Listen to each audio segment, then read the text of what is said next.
Baru seminggu menikah, ibu mertua menetapkan aturan bahwa seluruh keluarga harus makan selesai terlebih dahulu, baru saya boleh makan. Suami saya langsung menggebrak meja dan berteriak, "Ibu sudah keterlaluan. Cukup. Aku dan istriku akan pindah dari sini. Nama saya Anjani. Tahun ini berusia 28 tahun, baru saja menikah dengan Bima tepat seminggu yang lalu. Orang bilang, minggu pertama setelah pernikahan adalah masa paling manis bagi pasangan pengantin baru. Tapi bagi saya, hanya dalam 7 hari setelah melangkahkan kaki ke rumah mertua, saya sudah mengerti bagaimana rasanya seorang perempuan ditempatkan lebih rendah daripada sepiring nasi di dalam keluarga yang baru saja saya sebut sebagai rumah.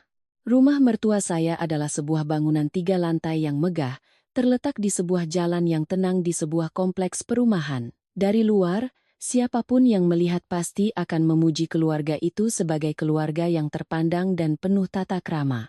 Mertua yang disegani, anak-anak yang sukses. Bima adalah putra sulung, seorang insinyur sipil, sifatnya tegas, tidak banyak bicara, tapi sangat bertanggung jawab. Sedangkan ibu mertua saya, Ibu Wulan, adalah seorang wanita yang selalu tampil rapi. Rambutnya disanggul kencang, pakaiannya selalu licin disetrika. Saat berbicara di luar rumah, suaranya lembut, tetapi di dalam rumah, setiap kata yang keluar dari mulutnya terdengar seperti perintah. Sejak hari pertama menjadi menantu, saya sudah merasakan bahwa beliau tidak benar-benar menyukai saya. Di depan kerabat, beliau selalu tersenyum cerah, memegang tangan saya dan berkata, "Menantu saya ini baik sekali, penurut. Datang ke rumah ini pasti akan membuat nama baik orang tua terangkat." Tapi begitu para tamu keluar dari gerbang, senyum itu langsung memudar. Beliau menatap saya dari ujung rambut hingga ujung kaki, tatapannya menginspeksi seolah sedang menimbang sebuah barang, lalu melontarkan kalimat ringan. "Jadi menantu di rumah ini tidak sulit. Yang penting tahu cara menuruti." Saat itu saya masih mencoba meyakinkan diri, orang tua memang seringkali lebih keras, saya yang baru datang harus lebih banyak bersabar. Ibu saya sebelum melepas saya ke rumah mertua juga berpesan, hidup dengan keluarga orang lain, apa yang bisa ditahan, tahanlah. Yang penting suamimu menyayangimu. Saya mengingat pesan ibu, jadi selama seminggu pertama, saya selalu berusaha bangun pagi, membantu di dapur, membersihkan rumah, dan selalu berbicara dengan sopan. Saya pikir, jika saya tulus, perlahan-lahan Ibu Wulan akan melihat saya dengan cara yang berbeda. Tapi malam itu, setelah makan malam, saat saya baru saja membawa tumpukan piring kotor ke dapur, Ibu Wulan memanggil saya. "Anjani, cucian itu biar nanti saja. Ke ruang keluarga sekarang, ibu mau bicara." Kata bicara diucapkannya dengan sangat pelan, terdengar dingin dan berat. Saya buru-buru mengelap tangan dan melangkah ke ruang keluarga. Bima sedang duduk di sebelah ayah mertua saya, Bapak Hardi. Sementara adik ipar saya, Rina, bersandar di sofa sambil memainkan ponsel, tapi matanya melirik ke arah saya seolah sedang menunggu sebuah pertunjukan. Ibu Wulan meletakkan sebuah buku catatan bersampul coklat yang sudah usang di atas meja. Sudut-sudut kertasnya sedikit melengkung. Beliau mendorong buku itu ke arah saya, suaranya datar. "Ini adalah aturan keluarga. Menantu baru harus mempelajarinya. Di rumah ini tidak bisa hidup seenaknya seperti di luar sana."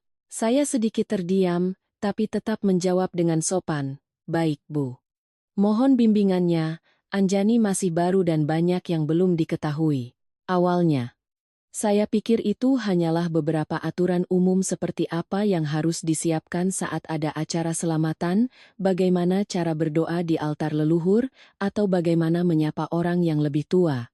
Saya duduk dengan tegak, mendengarkan setiap kata. Tapi semakin saya mendengar, hati saya semakin dingin. Ibu Wulan membaca baris demi baris, mulai dari menantu tidak boleh mengambil keputusan besar di rumah tanpa izin, tidak boleh membantah ibu mertua, hingga tidak boleh pulang ke rumah orang tua tanpa meminta izin terlebih dahulu. Lalu sampai pada urusan rumah tangga, beliau berkata, "Perempuan yang sudah bersuami, urusan dapur adalah kewajibannya. Lelah pun harus dikerjakan, sibuk pun harus diurus. Karena laki-laki di luar mencari uang sudah cukup berat." Saya menggigit bibir, berusaha menjaga ketenangan.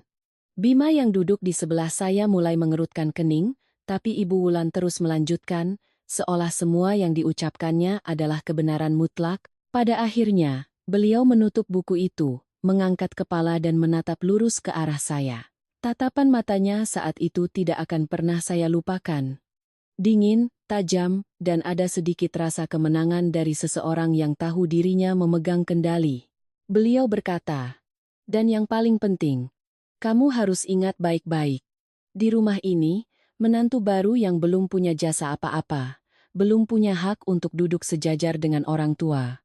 Mulai besok, setelah semua orang selesai makan, baru kamu boleh makan. Perempuan jadi menantu harus tahu diri." Saya tertegun. Pada saat itu, telinga saya berdengung. Saya tidak percaya baru saja mendengar kalimat itu dari mulut ibu mertua saya di zaman sekarang. Makan setelah semua orang selesai, memakan sisa. Hanya karena saya adalah menantu baru. Saya menatap kedua tangan saya yang berada di atas lutut, jari-jari saya tanpa sadar saling meremas. Rasa malu dan terhina menyesak hingga ke tenggorokan, tapi saya tetap berusaha menelannya. Rina yang duduk di sebelah tertawa kecil. Dia meletakkan ponselnya, memiringkan kepala menatap saya lalu berkata, "Sabar ya, Mbak Anjani. Ibu saya dulu lebih sengsara dari ini.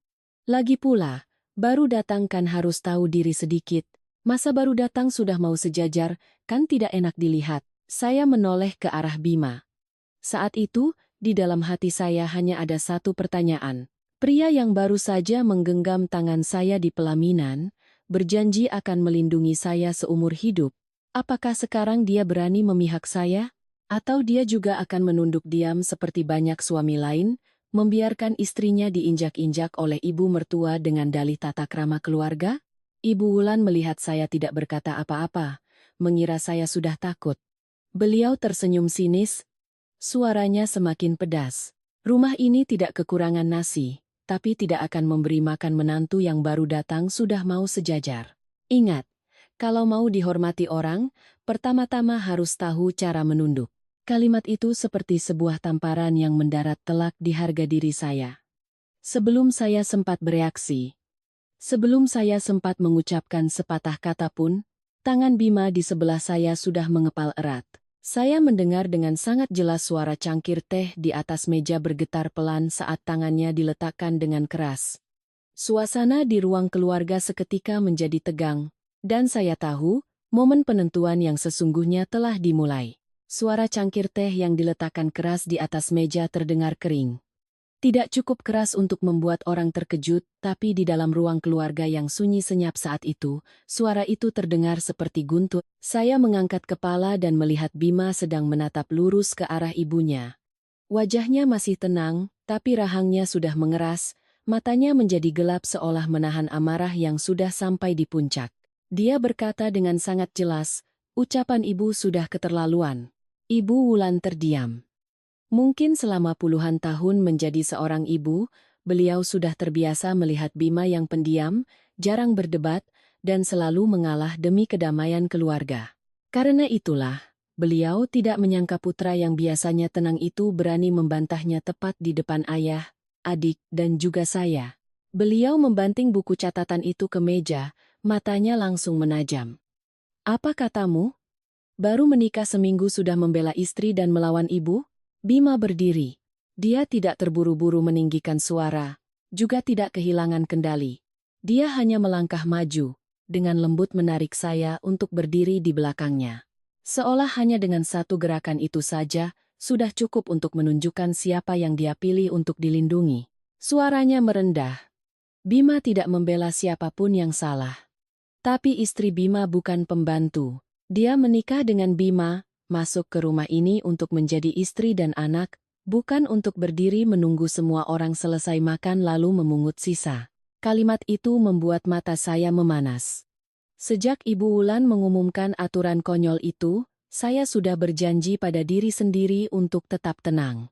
Jangan menangis, jangan biarkan mereka melihat saya lemah. Tapi ketika mendengar Bima mengucapkan apa yang terpendam di hati saya, hidung saya terasa perih. Saya menundukkan kepala, berusaha menyembunyikan mata yang sudah memerah. Ibu Wulan tertawa sinis, suaranya mulai meninggi. Hebat sekali. Ibu baru bicara beberapa kalimat untuk mengajarkan aturan rumah, kamu sudah bersikap seolah ibu menyiksanya. Dulu waktu ibu jadi menantu, harus bangun jam 4 pagi, memasak untuk seluruh keluarga mertua, makan paling akhir, tidur paling akhir, tidak pernah berani mengeluh satu kata pun. Karena itulah ibu bisa mempertahankan rumah ini sampai hari ini. Menantu zaman sekarang terlalu enak hidupnya, jadi tidak tahu diri lagi. Bima menatap ibunya sangat lama. Dia menghela napas berat lalu berkata, justru karena dulu ibu menderita, ibu seharusnya tidak membuat orang lain menderita seperti yang ibu alami. Apa satu generasi penderitaan belum cukup, sampai ibu ingin mengubah istri Bima menjadi tiruan dari penderitaan itu? Ruangan itu terasa semakin tegang oleh kalimat tersebut. Bapak Hardi yang duduk di kursi sebelah sedikit bergerak tapi masih belum bersuara. Rina langsung meletakkan ponselnya, mengerutkan kening menatap kakaknya. Mas Bima, kok bicaranya begitu? Ibu sudah menderita seumur hidup demi rumah ini.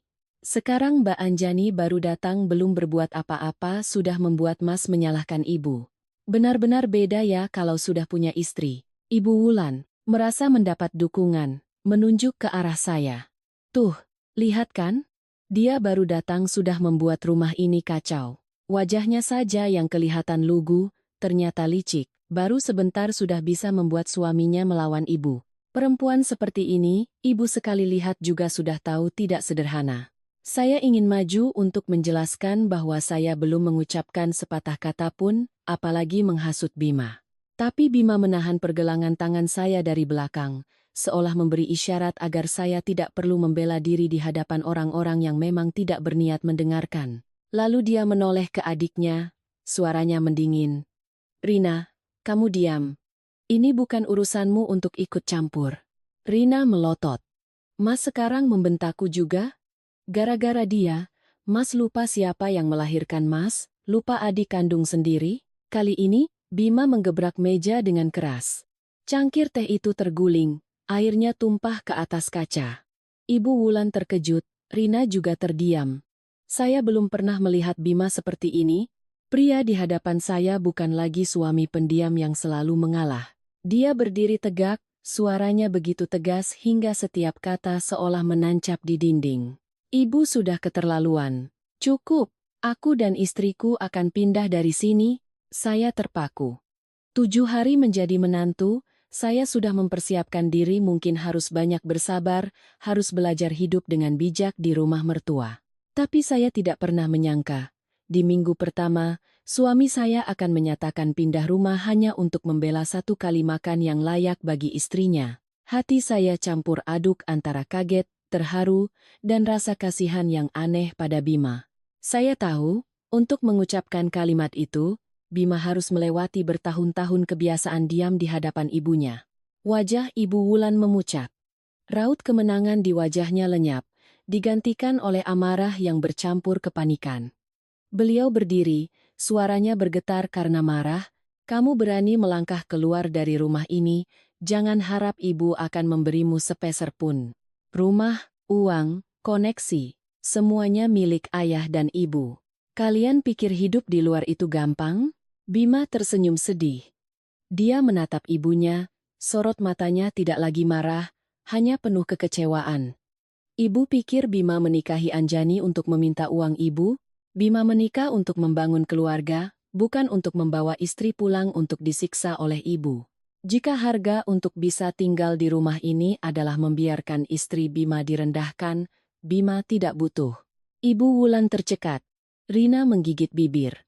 Bapak Hardi menunduk menatap lantai. Wajahnya sekeras batu. Sedangkan saya berdiri di belakang Bima, tangan saya masih digenggam erat olehnya. Untuk pertama kalinya sejak masuk ke rumah ini, saya tidak lagi merasa seperti orang asing yang sendirian. Meskipun di depan mungkin ada badai, meskipun malam itu kami belum tahu akan pergi kemana, setidaknya saya tahu satu hal.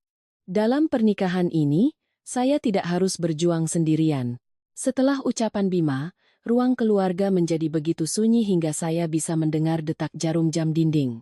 Ibu Wulan berdiri mematung selama beberapa detik, menatap putranya seolah tidak percaya orang yang baru saja menyatakan akan pindah adalah anak yang selama ini ia kira akan selalu menuruti perkataannya. Tapi dengan sangat cepat, raut marah di wajahnya menghilang, digantikan oleh kelemahan yang tiba-tiba. Seolah dalam sekejap, beliau berubah dari seorang pemberi perintah menjadi seorang ibu yang ditinggalkan. Beliau memegangi dadanya, mundur lalu terduduk di kursi. Suaranya tercekat, air mata mulai mengalir dengan sangat tepat waktu. Ya Tuhan, aku membesarkan anak selama puluhan tahun, menyekolahkannya, menikahkannya dengan baik. Pada akhirnya, semua itu tidak ada artinya dibandingkan seorang perempuan yang baru masuk ke rumah ini 7 hari. Bima, Bima, tega sekali kamu memperlakukan ibumu seperti ini. Saya berdiri di belakang Bima, hati saya kalut. Jika hanya melihat penampilannya, siapapun pasti akan mengira beliau adalah seorang ibu yang malang. Tapi saya baru saja mendengar dengan telinga saya sendiri bagaimana beliau berkata saya tidak pantas makan satu meja, baru saja melihat beliau menggunakan aturan keluarga untuk merendahkan saya. Air mata itu, entah kenapa, justru membuat saya merasa lebih dingin daripada iba. Bapak Hardi masih duduk di kursinya, kedua tangannya saling bertaut, wajahnya muram. Sejak awal, beliau belum mengucapkan sepatah kata pun. Keheningannya membuat suasana semakin mencekik. Saya tidak tahu apakah beliau kecewa karena putranya melawan ibunya, atau karena istrinya sendiri yang telah mendorong situasi menjadi seperti ini. Ibu Wulan, melihat suaminya tidak bersuara, semakin menjadi-jadi. Sambil menangis, beliau meraih ponsel di meja dan menelepon seseorang. Suaranya bergetar tapi sangat jelas. Pak De, bisa ke rumah sekarang? Rumahku sedang kacau. Bima dihasut istrinya mau meninggalkan ibu. Dia mau pindah dari rumah malam ini juga. Saya tertegun. Saya tidak pernah mengucapkan satu kata pun yang menyuruh Bima pindah. Sejak awal saya hanya berdiri diam menahan diri. Namun, hanya melalui satu panggilan telepon, saya telah berubah menjadi perempuan yang menghasut suami untuk meninggalkan ibunya.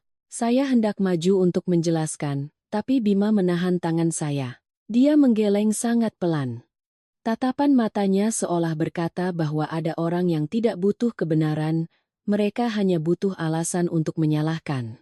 Kurang dari 1 jam kemudian, gerbang rumah sudah ramai. Suara motor, sandal yang diseret, dan orang-orang yang saling memanggil. Pak De kakak dari Bapak Hardi, seorang bibi, 2 orang paman, dan beberapa tetangga dekat keluarga mertua berdatangan ke ruang keluarga. Semua orang menatap saya dengan tatapan menghakimi, seolah sayalah penyebab rumah ini akan hancur. Ibu Wulan, begitu melihat mereka datang, langsung menangis lebih keras. Beliau memegang tangan Pak De, terisak.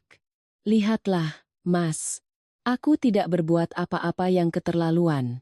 Aku hanya mengajarkan menantu sedikit tata krama keluarga kita. Tapi dia malah membuat Bima mau pergi dari rumah. Aku masih hidup di sini, tapi dia sudah menganggapku seperti orang lain. Seorang bibi menoleh ke arah saya, suaranya setajam pisau. Kamu baru jadi menantu beberapa hari tapi sudah membuat suami mau pindah rumah itu tidak baik. Perempuan yang pintar itu harus tahu cara bersabar. Setiap rumah punya aturannya. Baru dengar beberapa kalimat saja sudah dibuat tegang. Nanti bagaimana mau hidup bersama? Saya menarik napas dalam-dalam, berusaha menjaga suara tetap tenang. Maaf, Bi. Anjani tidak pernah menghasut Mas Bima untuk pindah.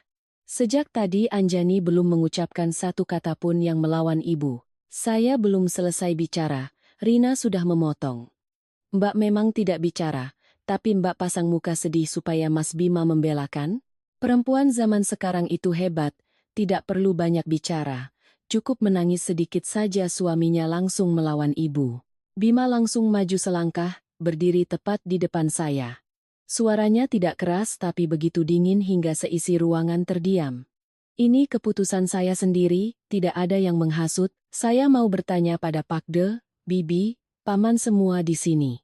Siapa yang merasa aturan yang memaksa menantu menunggu semua orang selesai makan baru boleh memakan sisanya itu benar? Silakan katakan langsung di depan saya.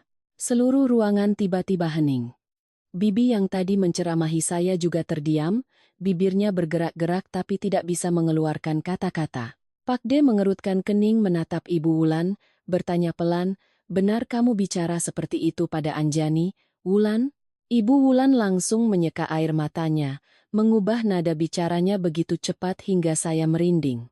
"Aduh, Mas.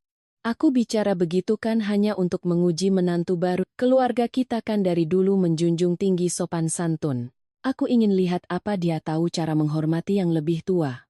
Tidak disangka mereka berdua malah membesar-besarkan masalah, mengubah hal kecil jadi masalah besar. Saya menatapnya, hati saya mendingin. Saat bisa memaksakan kehendak, beliau menyebutnya aturan keluarga. Saat mendapat perlawanan, beliau mengubahnya menjadi ujian. Satu kalimat bisa mengubah hitam menjadi putih, setetes air mata bisa mengundang seluruh kerabat untuk menekan saya agar tunduk. Saya akhirnya mengerti. Wanita di hadapan saya ini tidak hanya keras, tapi juga sangat pandai menggunakan opini publik untuk memutarbalikkan fakta. Bima tersenyum sinis. "Ibu menguji istriku dengan cara menghinanya? Kalau hari ini Bima diam, besok ibu akan bilang itu aturan sungguhan. Kalau Bima menolak, ibu bilang itu hanya ujian. Ibu mau Bima memilih yang mana agar ibu puas?" Ibu Wulan menatapnya. Ada kilatan benci di matanya. Tapi di hadapan kerabat beliau tidak bisa berteriak seperti tadi. Beliau hanya memegangi dadanya, terengah-engah, melanjutkan perannya sebagai ibu yang menderita. Pak D menghela napas, menasihati Bima. "Bagaimanapun juga, dia ibumu. Urusan pindah rumah dipikirkan lagi nanti, jangan terlalu emosi nanti merusak hubungan." Bima tidak langsung menjawab. Dia hanya menoleh ke arah saya, tatapannya melembut seolah bertanya apakah saya masih bisa bertahan. Saya belum sempat berkata apa-apa. Ibu Wulan tiba-tiba berdiri, berjalan melewati saya. Saat berada sangat dekat, beliau memiringkan kepala, merendahkan suaranya hingga sangat pelan, tapi setiap katanya terasa dingin menusuk seperti jarum. "Kamu kira keluar dari rumah ini masalah selesai? Kamu belum tahu siapa saya." Saya berdiri mematung. Di luar, para kerabat masih ramai menasihati. Bima masih berusaha menjaga ketenangan di tengah tatapan menghakimi. Tapi pada saat itu, saya tahu dengan jelas satu hal. Ibu Wulan tidak akan berhenti hanya dengan beberapa tetes air mata. Dan perang sesungguhnya dalam pernikahan saya, mungkin baru saja dimulai. Nasihat dari para kerabat masih terdengar di ruang keluarga, tapi Bima tidak mengubah keputusannya. Dia tidak berdebat lagi, hanya menggenggam tangan saya dan menarik saya menaiki tangga. Langkahnya sangat cepat, tapi tangannya yang memegang saya terasa hangat dan mantap. Seolah takut jika dilepaskan, saya akan ditelan oleh rumah ini beserta semua tuduhan dan air mata palsu di dalamnya. Begitu masuk kamar, Bima menarik koper abu-abu dari atas lemari. Dia membuka koper itu, suaranya serak. "Kamu kemasi barang-barang pribadimu, kita pergi malam ini juga." Saya berdiri di tengah kamar pengantin yang masih beraroma bunga, melihat foto-foto kami berdua yang masih terpajang di meja rias, hati saya tiba-tiba terasa sesak. Baru seminggu yang lalu, saya melangkah ke sini dengan gaun pengantin putih, berpikir bahwa saya memulai hidup baru. Namun, hanya dalam 7 hari, saya sudah harus memasukkan setiap helai pakaian ke dalam koper, seperti orang yang melarikan diri dari badai. Tangan saya gemetar saat melipat piyama yang dibelikan ibu saya sebelum hari pernikahan. Saya gemetar bukan karena takut miskin, apalagi takut harus menyewa kamar kontrakan kecil. Saya hanya merasa sakit karena pernikahan saya dilemparkan ke dalam medan perang terlalu dini. Saat ucapan selamat dari para kerabat belum pudar, saat tawa di hari pernikahan seolah masih menggema. Bima menatap saya, melangkah mendekat dan menggenggam kedua tangan saya yang dingin. Dia berbisik, "Maafkan aku karena membiarkanmu mengalami semua ini, tapi aku lebih baik tinggal di kontrakan dan makan mie instan bersamamu, daripada membiarkanmu kehilangan harga diri di rumahku sendiri." Kalimat itu seolah menarik saya kembali ke kenyataan. Saya mengangkat kepala menatapnya, melihat di matanya tidak hanya ada amarah, tapi juga penyesalan yang dalam. Saya tahu dia juga terluka, bagaimanapun, Yang dihadapinya adalah ibu kandungnya, rumah tempat ia dibesarkan, dan ikatan darah yang tidak bisa diputus begitu saja. Saya menarik napas dalam-dalam, menyeka sudut mata, lalu mengangguk. Aku ikut denganmu. Selama kamu tidak melepaskan tanganku, memulai lagi dari awal seperti apapun aku sanggup. Kami mulai berkemas lebih cepat. Bima mengambil dokumen-dokumen penting, beberapa setel pakaian kerja, laptop, dan berkas-berkas proyek. Saya mengumpulkan kosmetik, pakaian, dan beberapa barang yang disiapkan ibu untuk saya. Saat saya membuka laci paling bawah meja rias, untuk mengambil amplop hadiah pernikahan, jantung saya berdebar kencang. Laci itu kosong. Saya terdiam selama beberapa detik, lalu buru-buru menarik laci itu keluar, memeriksa di bawah lapisan kertas alas, setiap sudut kecil. Tidak ada. Amplop merah yang diberikan ibu saya pada hari pernikahan telah hilang. Di dalamnya ada sejumlah uang tunai, beberapa gram emas, dan sebuah buku tabungan atas nama saya. Ibu saya saat memberikannya berpesan, "Ini ayah dan ibu berikan khusus untukmu nak, bukan karena tidak percaya pada keluarga suamimu, tapi perempuan yang menikah juga harus punya pegangan sendiri. Kalau butuh, gunakan. Kalau tidak, simpan untuk modal." Saya menoleh, suara saya parau.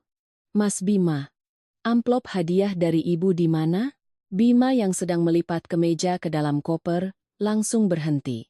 Dia bergegas mendekat, menunduk melihat laci itu, raut wajahnya langsung berubah. "Tidak mungkin, aku sendiri yang menyimpannya di sini setelah resepsi, bahkan laci ini sudah kukunci." Kami menggeledah seluruh kamar, dari lemari pakaian, laci meja, rak di kepala tempat tidur, hingga tas tangan dan kotak perhiasan. Tidak ada satu tempat pun yang terlewat. Semakin kami mencari, napas saya semakin sesak. Pada akhirnya, Bima membungkuk ke kolong lemari dan menarik keluar secarik kertas merah yang terlipat. Itu adalah amplop hadiah pernikahan saya, tapi isinya kosong. Di tepinya ada sobekan kecil, seolah seseorang membukanya dengan terburu-buru lalu menyembunyikannya di dasar lemari. Saya memegang amplop kosong itu, tangan saya sedingin es. Rasa terhina karena dipaksa makan belakangan tadi tiba-tiba surut. Kini, yang membuat saya gemetar bukan lagi rasa sedih, melainkan ketakutan. Takut karena harta pribadi saya diambil di dalam kamar pengantin saya sendiri. Takut karena satu-satunya orang yang bisa masuk ke kamar ini, membuka laci ini, hanyalah orang dalam rumah. Bima tidak berkata apa-apa lagi. Dia memegang amplop kosong itu dan menarik saya turun ke ruang keluarga. Para kerabat saat itu sudah hampir semua pulang, hanya tersisa Ibu Wulan, Bapak Hardi, dan Rina. Ibu Wulan duduk di sofa, memegang segelas air, wajahnya sudah jauh lebih tenang. Melihat kami turun, beliau melirik koper kami lalu tersenyum sinis, "Cepat sekali, benar-benar ya. Kalau sudah niat pergi, tinggal cari alasan saja." Bima membanting amplop kosong itu ke meja. Suaranya mendingin. "Uang hadiah Anjani di mana?" Ibu Wulan melirik amplop itu, sama sekali tidak menunjukkan keterkejutan. Beliau menyesap airnya lalu menjawab dengan santai. "Ibu yang simpan. Uang yang dibawa menantu ke rumah suami itu milik bersama. Ibu simpan supaya aman. Kalau dipegang anak muda seperti kalian, sebentar juga habis." Saya berdiri membisu. Satu kalimat ibu simpan diucapkan begitu ringan, seolah beliau baru saja membantu saya menyimpan jas hujan, bukan mengambil harta pribadi yang dikumpulkan orang tua saya seumur hidup untuk putri mereka. Saya berusaha menjaga suara tetap tenang, tapi setiap kata bergetar. "Maaf, Bu. Itu uang yang diberikan orang tua saya khusus untuk saya.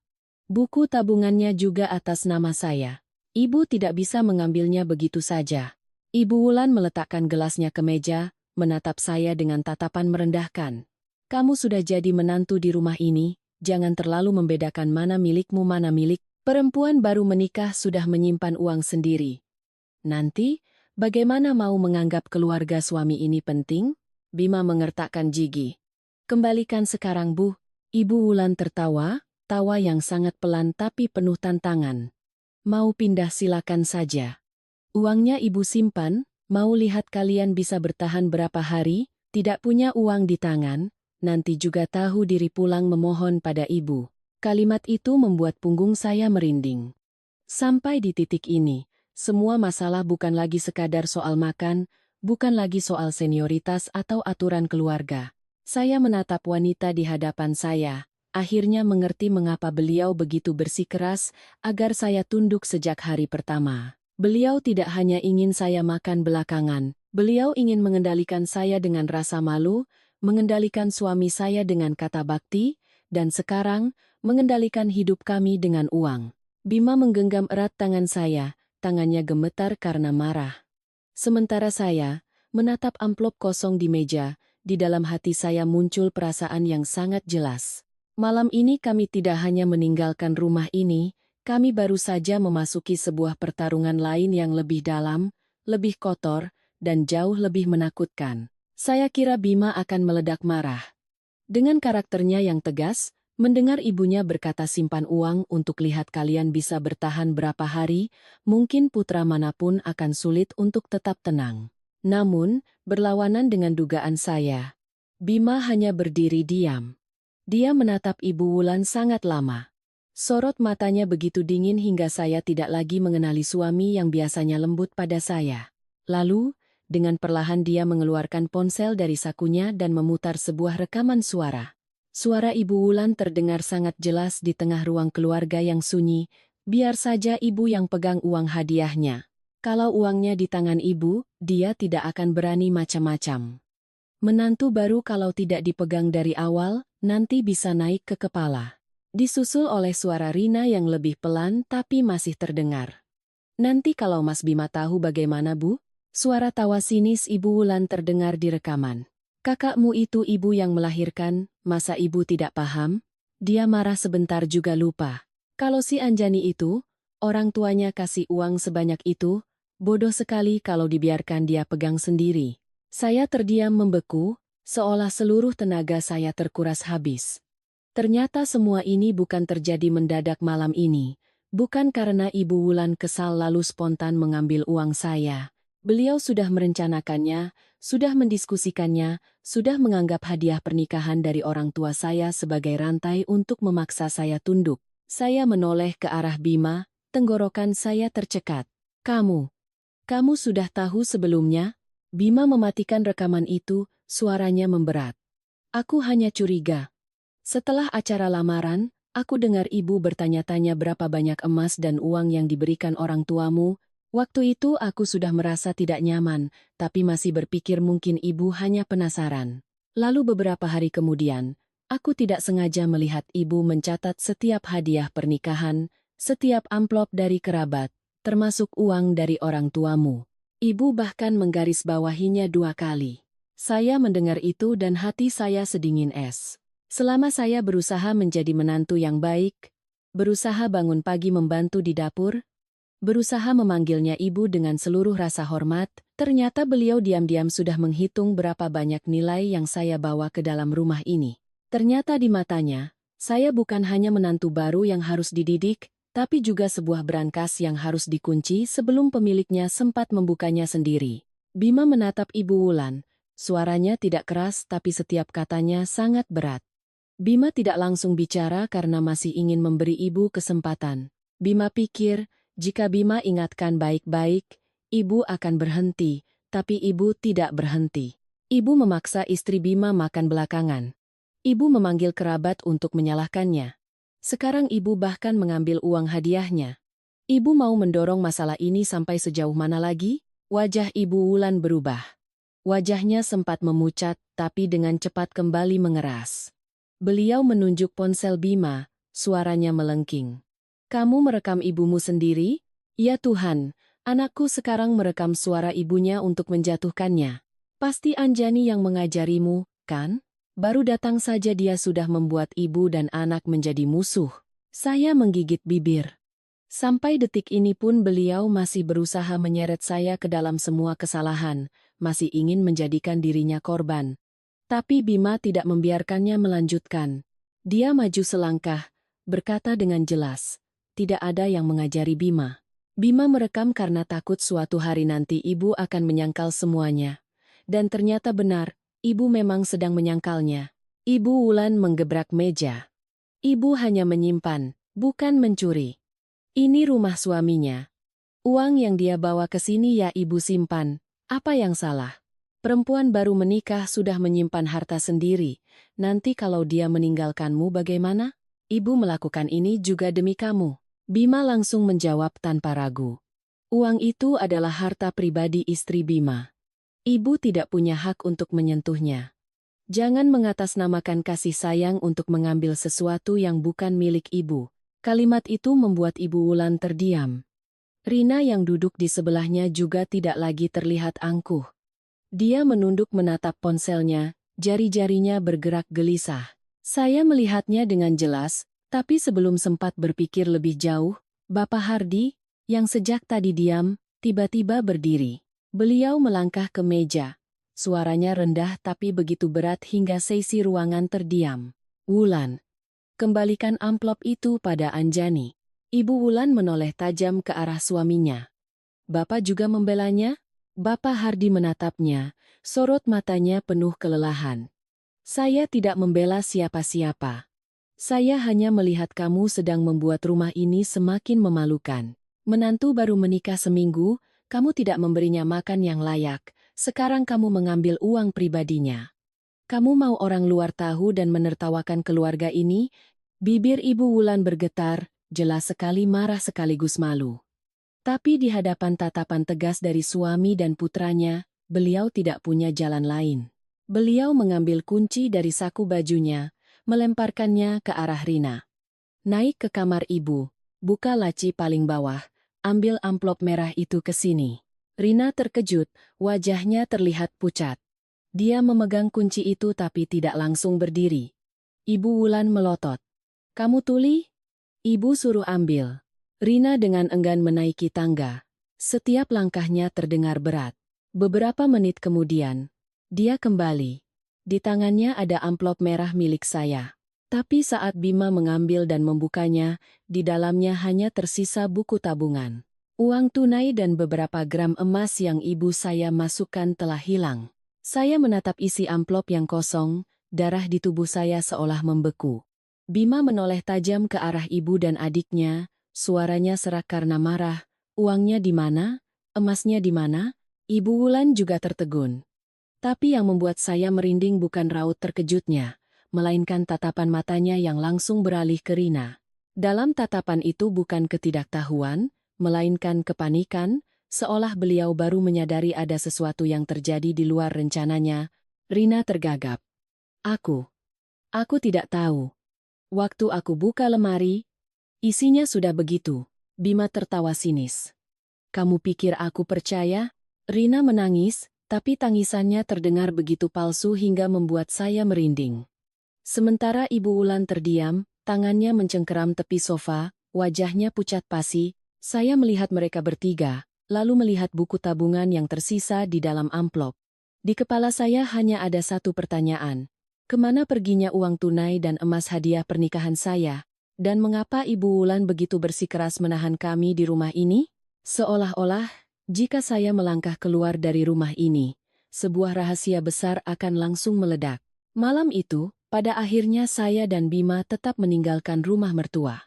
Kami tidak pergi jauh, hanya menyewa sebuah apartemen servis kecil di dekat kantor Bima. Kamar itu sudah dilengkapi tempat tidur, dapur mini, dan sebuah meja kerja yang diletakkan di dekat jendela. Luasnya tidak sampai 30 meter persegi, jauh lebih sempit dibandingkan rumah 3 lantai milik mertua. Tapi ketika pintu tertutup, untuk pertama kalinya setelah seminggu menjadi menantu, saya merasa bisa bernapas. Bima meletakkan 2 koper di sudut ruangan, lalu diam-diam membersihkan luka gores di tangannya.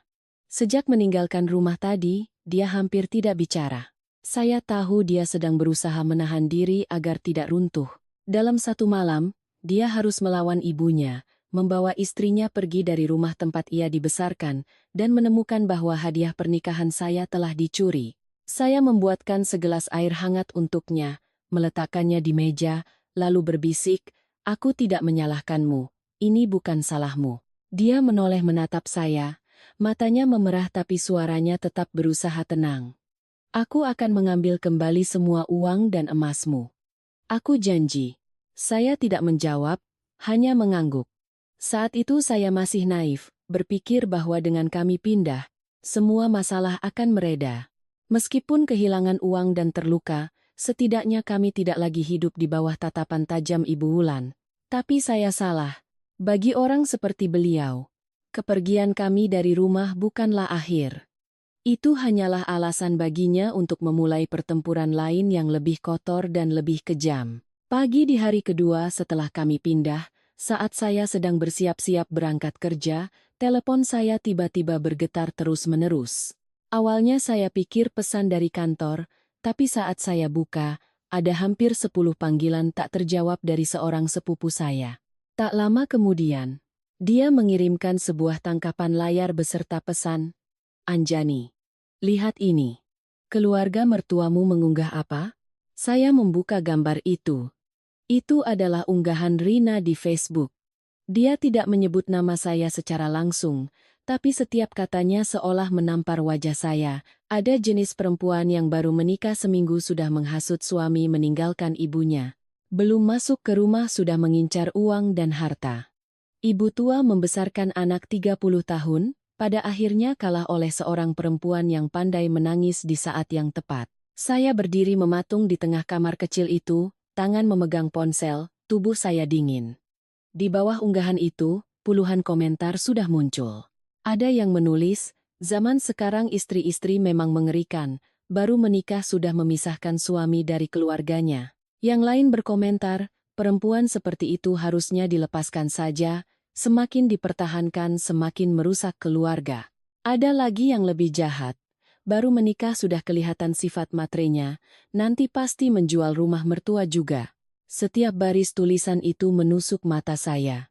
Yang membuat saya paling sesak bukan karena dihina oleh orang asing, melainkan karena mereka semua tidak tahu kebenarannya. Tidak ada yang tahu saya dipaksa makan belakangan. Tidak ada yang tahu uang hadiah pernikahan saya dicuri. Tidak ada yang tahu saya tidak pernah menghasut Bima untuk pergi. Hanya dengan beberapa kalimat setengah benar setengah bohong dari Rina, saya telah berubah menjadi perempuan serakah dan licik di mata seluruh kerabat. Saya belum sempat tenang, sesampainya di kantor, masalah itu sudah menyebar. Begitu masuk ke ruang kerja, saya langsung merasakan tatapan aneh. Ada yang melihat saya lalu buru-buru membuang muka. Ada yang pura-pura menatap komputer tapi tetap berbisik di belakang. Saat jam istirahat, seorang rekan kerja yang akrab menarik saya ke sudut tangga, wajahnya prihatin. "Anjani, aku tanya jujur ya, jangan marah. Apa benar kamu dan suamimu baru menikah sudah pindah karena masalah dengan mertua?" Saya tercekat. Dia ragu-ragu lalu menunjukkan ponselnya. Unggahan Rina sudah ada yang menangkap layar dan mengirimkannya ke grup chat internal kantor. Saya menatap layar itu, merasa seperti ditelanjangi di depan umum. Saya hanya bisa berkata, aku tidak melakukan apa yang mereka katakan. Rekan kerja saya menatap saya lama lalu menghela napas. "Aku percaya padamu, tapi kamu harus hati-hati. Omongan orang seringkali tidak butuh bukti." Sore itu, Bima membaca unggahan tersebut. Dia duduk diam sangat lama, lalu tiba-tiba meninju dinding dengan keras. Suara benturan itu membuat saya terlonyak, punggung tangannya berdarah. Tapi dia seolah tidak merasa sakit. Dia mengambil ponsel dan menelepon Rina. Begitu tersambung, dia langsung berteriak, "Hapus unggahan itu sekarang. Jangan paksa aku menganggapmu sebagai orang asing." Di seberang sana terdengar tawa sinis Rina, nyaring dan penuh tantangan. "Mas sudah kena peletnya ya, silakan saja. Aku hanya memberitahu kebenaran pada semua orang. Oh ya, lebih baik Mas pulang jenguk ibu. Ibu sekarang masuk rumah sakit gara-gara Mas." Bima terdiam. Saya juga berdiri membeku di sebelahnya. Dua kata "masuk rumah sakit" saat itu seperti kail yang menarik amarahnya turun. Sekeras apapun perlakuan Ibu Wulan, beliau tetaplah ibunya. Saya melihat tangannya yang memegang ponsel mengepal erat, buku-buku jarinya memutih. Dia bertanya, suaranya sudah serak, "Ibu kenapa?" Rina menjawab dengan cepat, "Sakit jantung, sesak napas. Dokter sedang memasang infus." "Mas sudah puas sekarang? Baru menikah seminggu sudah membuat ibu marah sampai masuk rumah sakit. Kalau ibu kenapa-kenapa, Seumur hidup ini jangan harap Mas bisa tenang. Panggilan telepon berakhir, ruangan menjadi sunyi. Saya menatap Bima, di dalam hati saya muncul perasaan tidak enak yang aneh. Saya tidak berani bilang Ibu Wulan pura-pura sakit, tapi semuanya terjadi di waktu yang sangat tepat. Unggahan yang mencemarkan nama baik, saya baru saja menyebar, lalu beliau masuk rumah sakit. Seolah semuanya diatur untuk memaksa kami menunduk dan kembali. Dan benar saja seperti firasat saya, kurang dari setengah jam kemudian, di grup kerabat mulai beredar sebuah siaran langsung. Ibu Wulan berbaring di ranjang rumah sakit, tangannya diinfus, wajahnya pucat. Di sebelahnya ada Rina yang sedang menangis. Beliau menatap kamera, suaranya lemah tapi setiap katanya sangat jelas. Saya membesarkan anak 30 tahun, akhirnya setelah menikah dia memasukkan ibunya ke rumah sakit. Saya tidak menyalahkan menantu saya hanya menyalahkan diri sendiri sebagai ibu yang tidak bisa menjaga anaknya. Saya mendengar itu dan seluruh tubuh saya gemetar. Beliau bilang tidak menyalahkan saya, tapi setiap katanya justru melimpahkan semua kesalahan pada saya. Di bawah siaran langsung itu, para kerabat berlomba-lomba berkomentar penuh simpati. Ada yang menyebut Bima anak durhaka, ada yang memaki saya sebagai perusak rumah tangga.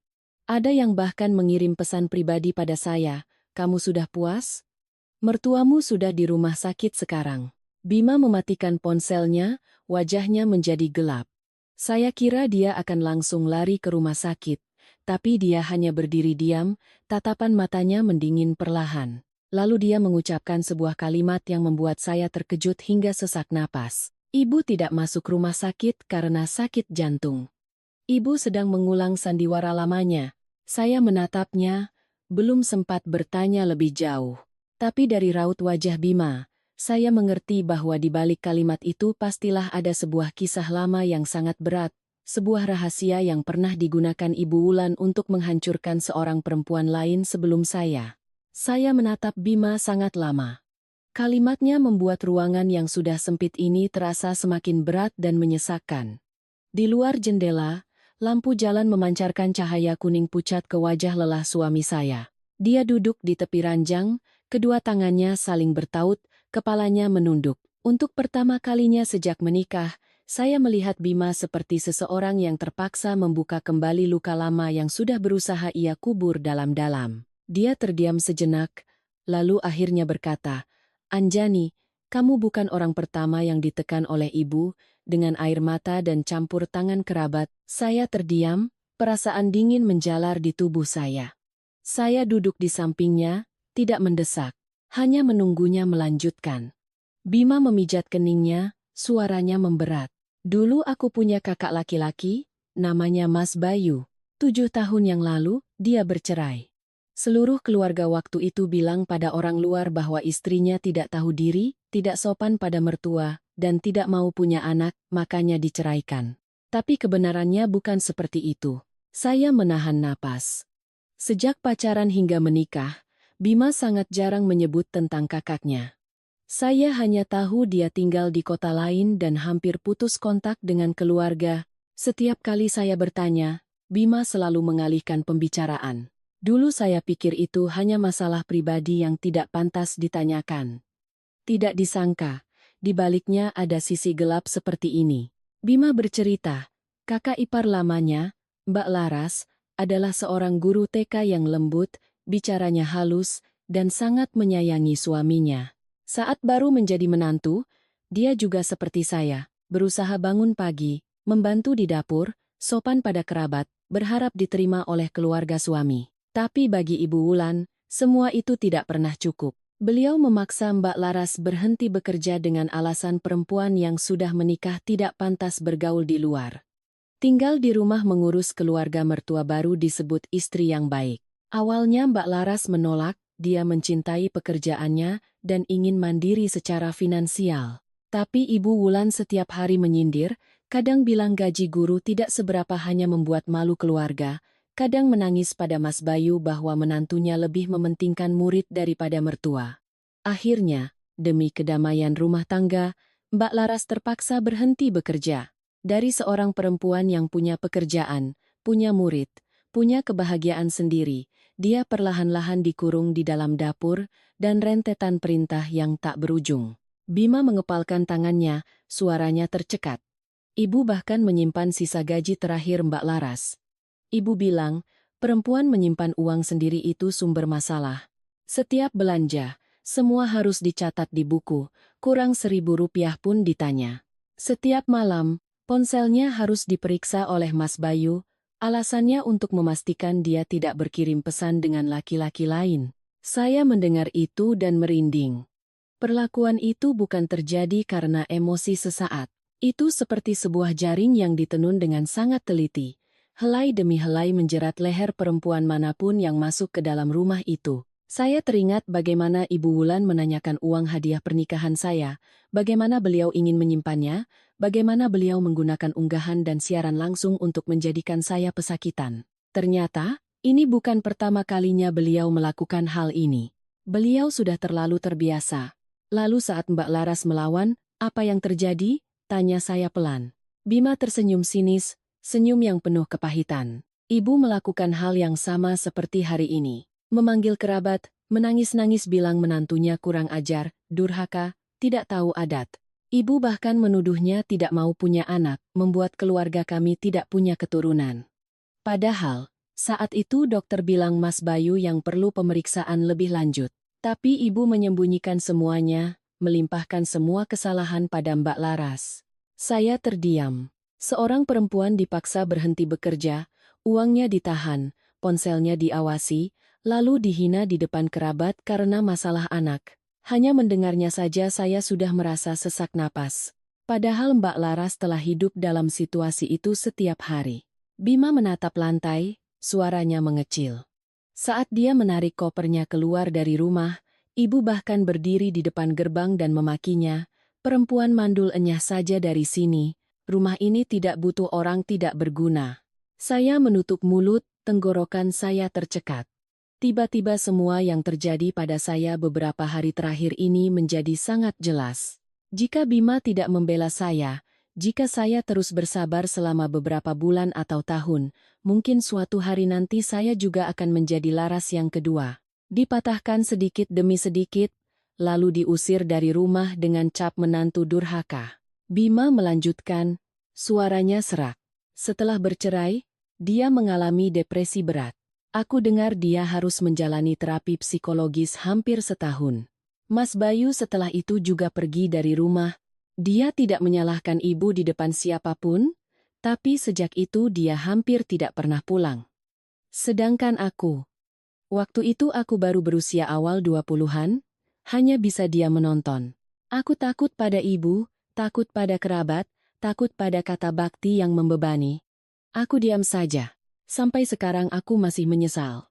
Saya menatap suami saya, untuk pertama kalinya mengerti mengapa malam itu reaksinya begitu keras. Bukan hanya karena saya, tapi karena di dalam dirinya ada sebuah utang masa lalu, sebuah ketidakberdayaan yang telah menghantuinya selama bertahun-tahun. Dia menoleh menatap saya, matanya memerah tapi sangat tegas. Kali ini, aku tidak akan membiarkan hal itu terulang lagi. Meskipun yang di hadapanku adalah ibuku sendiri, aku tidak akan membiarkan beliau menjadikanmu korban selanjutnya. Saya belum sempat menjawab. Ponsel Bima berdering, layarnya menampilkan nomor tidak dikenal. Dia mengerutkan kening, mengangkat telepon, dan mengaktifkan mode pengeras suara karena tangannya masih menggenggam tangan saya. Di seberang sana terdengar suara seorang perempuan yang panik. Apakah benar ini dengan keluarga Ibu Wulan? Beliau baru saja pingsan di rumah sakit, dokter sedang memeriksa. Mohon pihak keluarga segera datang. Bima langsung berdiri, wajahnya memucat. Meskipun baru saja berkata ibunya sedang bersandiwara, mendengar kabar beliau benar-benar pingsan, dia tidak bisa tenang. Dia adalah seorang anak, dan ikatan darah tidak mudah diputuskan oleh logika. Saya juga buru-buru berdiri mengambilkan jaket untuknya, tapi tepat pada saat itu, ponsel saya bergetar, sebuah pesan notifikasi dari bank. Saya membukanya, awalnya hanya melirik, tapi detik berikutnya, seluruh tubuh saya membeku. Tulisan di layar itu begitu dingin dan kejam. Buku tabungan Anda telah berhasil ditutup, seluruh dana telah ditransfer keluar dari rekening. Saya mengangkat kepala menatap Bima, tangan saya gemetar sampai hampir menjatuhkan ponsel. Dia baru saja menerima kabar ibunya pingsan, sementara saya baru saja menemukan rekening tabungan atas nama saya dikuras habis. Pada saat itu, saya mengerti bahwa di rumah keluarga Hardi ini, tidak hanya ada air mata dan hinaan. Di baliknya, ada sebuah tangan yang sedang terburu-buru merampas semua yang menjadi milik saya, sebelum kami sempat melawan. Saya menatap nanar notifikasi di layar ponsel, kepala saya pusing. Buku tabungan itu atas nama saya, berisi uang hasil jerih payah orang tua saya selama bertahun-tahun, namun dalam sekejap ludes tak bersisa. Yang membuat saya merinding adalah transaksi itu terjadi tepat saat Ibu Wulan sedang terbaring sakit di rumah sakit dan Rina sibuk mencemarkan nama baik saya di media sosial. Semuanya tampak terpisah, namun jika disatukan, menjadi sebuah skenario yang terlalu sempurna hingga menakutkan. Bima merebut ponsel dari tangan saya. Setelah membacanya, wajahnya pucat pasi. Dia langsung menelepon layanan pelanggan bank, suaranya begitu panik hingga saya bisa mendengar napasnya yang berat. Setelah beberapa verifikasi, pihak bank menginformasikan bahwa transaksi penutupan rekening dilakukan secara langsung di kantor cabang pada pagi hari, menggunakan kartu identitas asli dan surat kuasa. Saya hampir tidak bisa berdiri tegak. Kartu identitas saya hilang bersama dengan amplop hadiah pernikahan. Sekarang semuanya terjawab sudah. Kami tidak sempat pergi ke rumah sakit. Bima menarik saya ke parkiran, langsung tancap gas menuju kantor cabang bank tempat transaksi itu dilakukan. Sepanjang jalan, dia tidak mengucapkan sepatah kata pun, kedua tangannya mencengkeram setir dengan erat, urat-uratnya menonjol. Saya tahu dia sedang berusaha keras untuk tidak kehilangan kendali, sementara saya hanya merasakan dingin yang menusuk di dalam hati. Saya tidak pernah berpikir, baru menikah seminggu, saya harus pergi ke bank untuk melacak uang hadiah pernikahan yang dicuri oleh keluarga suami saya sendiri. Di bank, saya meminta untuk memeriksa berkas penutupan rekening. Petugas awalnya ragu-ragu, tapi ketika saya menunjukkan KTP digital saya dan menegaskan bahwa saya tidak pernah memberi kuasa pada siapapun, dia segera memanggil manajernya. Beberapa saat kemudian, mereka menunjukkan salinan surat kuasa. Tanda tangan di bawahnya memang nama saya, tapi sekali lihat saja saya sudah tahu itu palsu. Goresannya kaku dan dipaksakan. Bima menunjuk surat itu, suaranya sedingin es. Siapa yang datang melakukan transaksi ini? Manajer bank terdiam sejenak, lalu menunjukkan rekaman CCTV dari konter. Ketika gambar muncul, seluruh tubuh saya membeku. Perempuan yang duduk di hadapan petugas itu mengenakan kacamata hitam dan masker, rambutnya diikat rendah.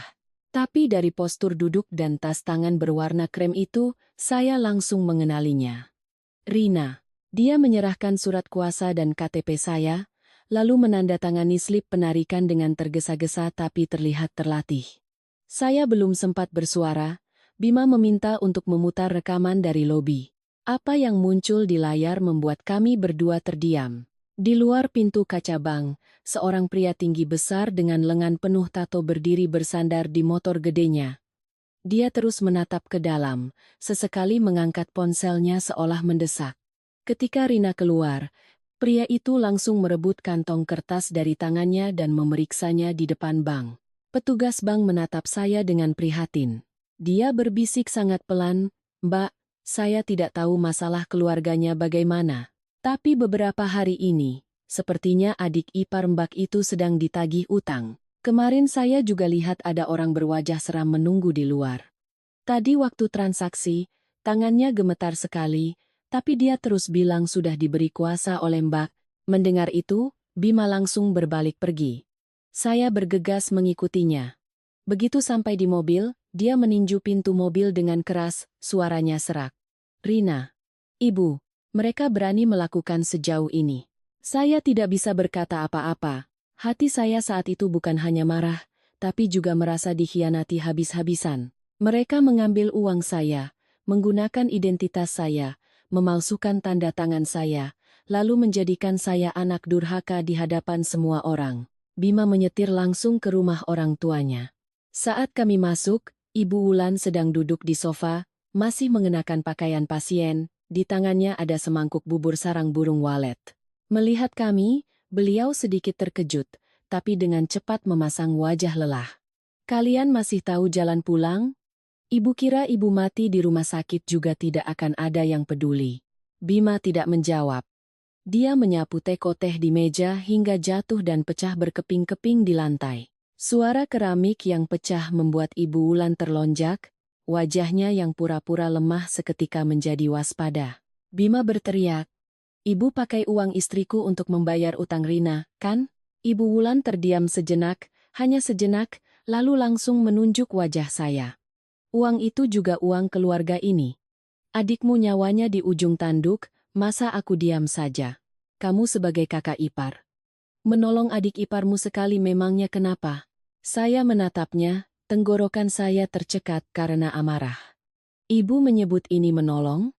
Ibu mengambil identitas saya, memalsukan tanda tangan saya, menguras habis uang pemberian orang tua saya. Apa ibu pernah berpikir, jika bank melapor ke polisi, yang akan menjadi tersangka adalah saya? Ibu Wulan terdiam. Tepat pada saat itu, Rina berlari turun dari lantai atas, matanya merah dan rambutnya acak-acakan. Begitu melihat Bima, dia menangis. "Mas, aku sudah tidak punya jalan lain. Mereka mengancam akan menyebarkan fotoku, mengancam akan datang ke rumah. Aku takut sekali." Bapak Hardi keluar dari kamar, mendengar kalimat itu wajahnya menjadi kelabu. Beliau bertanya, "Kamu berutang berapa?" Rina menunduk, bibirnya gemetar. Hampir 800 juta. Seluruh rumah menjadi sunyi senyap. Saya mendengar napas Bapak Hardi yang berat, lalu tiba-tiba beliau melangkah maju dan menampar Rina dengan sangat keras. Rina terjatuh ke sofa, menangis histeris sambil memegangi wajahnya. Itu pertama kalinya saya melihat Bapak Hardi marah. Beliau menunjuk putrinya, suaranya bergetar. "Ayah menyekolahkanmu bukan untuk kamu berjudi online lalu menghancurkan keluarga."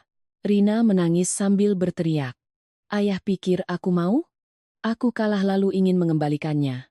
Semakin ku coba, semakin terjerat, kalau tidak ada uang untuk membayar mereka, seluruh keluarga ini tidak akan hidup tenang." Seolah membuktikan kata-katanya, dari luar gerbang tiba-tiba terdengar suara gedoran keras dan teriakan seorang pria. "Rina di mana? Buka pintunya. Kalau tidak bayar utang, hari ini rumah ini kami sita." Gedoran di gerbang semakin keras, setiap pukulannya terdengar memekakkan telinga. Rina, mendengar suara itu, wajahnya pucat pasi. Dia mundur, memeluk kepalanya sambil bergumam, "Mati aku. Mereka benar-benar datang. Bu, mereka benar-benar datang." Ibu Wulan juga tidak lagi bisa mempertahankan sikap kerasnya. Mangkuk bubur di tangannya jatuh dan pecah di lantai.